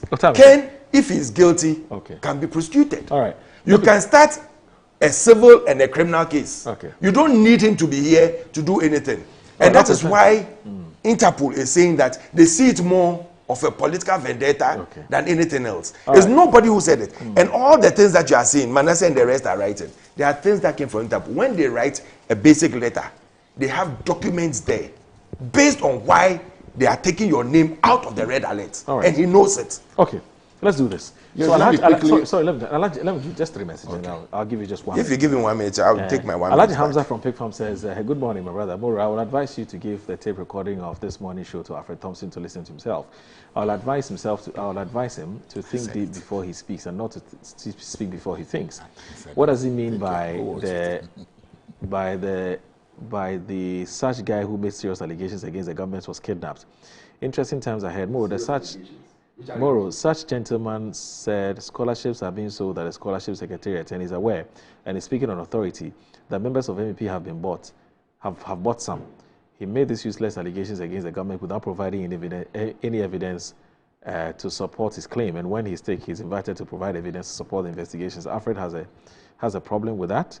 These MP people always feel that they are the only political party mandated by God to govern this country and this nation and no one else. Moreover, we are grateful to Allah Almighty for the life of our brother, Honorable Haruna Idrisu. We wish him long life and it shall be well with you. Please, okay. That's from Alhaji Hamza from Pig Farm. Desmond, who's the managing editor of the Catalyst newspaper, says, so, as for the NPP, they seem less concerned about the serious criminal charges leveled against Oforiatta by the NPP established OSP and its appointed special prosecutor. That apparently is not their business. Rather, they are angry and shouting simply because the AG has decided to update the public on ongoing investigations. Let the NPP people pretend they have more sense than the rest of us. Alfred must understand that no matter how loudly you shout, it would not stop this government from carrying out its mandate. It is annoying when these MP people come on air shouting that the AG should try Oforiatta in absentia. The MP must learn to give the Ghanaians some respect. Kofi Apenu says that please tell Alfred that until today I never knew he's an illiterate. Oh, I can't say he's an illiterate. He's not an illiterate. He says no doubt he was something from the NIB. Let him know that simple commercial law states you can't give what you don't have. He's one of the reasons why the MP 2024, I'm surprised they still ask him to represent the Metro MPs, and he has not learned 2028, even 20% they won't get. And this one here from Samuel J says that, good morning, Moro. Tell our MP guy that all the Ghanaians want is for them to encourage Oforiatta to come and justify himself for a good job done. Carlos from Odododio says that I agree with what Alfred, the MP representative, is saying. If the Attorney General is truly working as expected, the same standards we demanded while in opposition, then by now, some or many of the people who followed Bawumia, including Bawumia himself, should be prosecuted for how they manage this country. They left the country in a very bad state. Yet today, they have the audacity to question the NDC government, largely because our Attorney General and the relevant institutions are not acting decisively. The perception is that they are dragging their feet, and that is what gives the opposition the confidence to speak the way they do. For that reason, I support Alfred's position, Carlos, and I say God bless you. Sani Saliu says, are we jubilating because Ken Oforiatta's name has been deleted from the Interpol list? However, this cast a slur on him as a person, his family, all the people and those who speak for him. It's a shameful defending this. Now, Mansa Musa, who's sending us this one, and that's my final message from the UK, says, this NDC deserves all the flack that they're getting. How is the resetting the fight against corruption going? If many of those holding power today have not been compromised in one way or the other in this corruption web, and if they were actually free of any entanglement in corruption, they would have charged lots of the previous administrators, and by now should be facing court proceedings. We, the ordinary citizens, are being tricked and deceived. It is that bad. Good morning from Mansa Musa, Voice of London Radio. Thank you very much. And that's all I'm asking for. All I'm saying is that by criminal law, the criminal law is personal. Criminal law is personal. Someone has insulted me there. Let me put him right. They insulted me. Two people, NDC people have insulted me there. Yes, I am totally against. No, Alfred, I'm totally against the words used on Alfred. Two people have insulted me from NDC. One, you and couldn't we should have. put them right. That's why. No, we should put them right. You couldn't have. We should let them know that what they said was wrong. Yes, it's wrong. Please. We are here. I'm here to talk on behalf of other Ghanaians. I've done that. Let me. One, Moro, quickly. We all appear to have forgotten the driver who was driving the car that involved, that Honorable Haruna Idusu was involved in that incident. The driver. Okay. Nobody seemed to have asked of the driver. Let's ask of the welfare of the driver as well. Yes, the welfare of all of them. And all those on the car. You see, you cannot just prosecute like he's saying, even if Ken is away. And finally, I want to say that have you by chance watched Kobina Japan's video on the losses at Kokobot?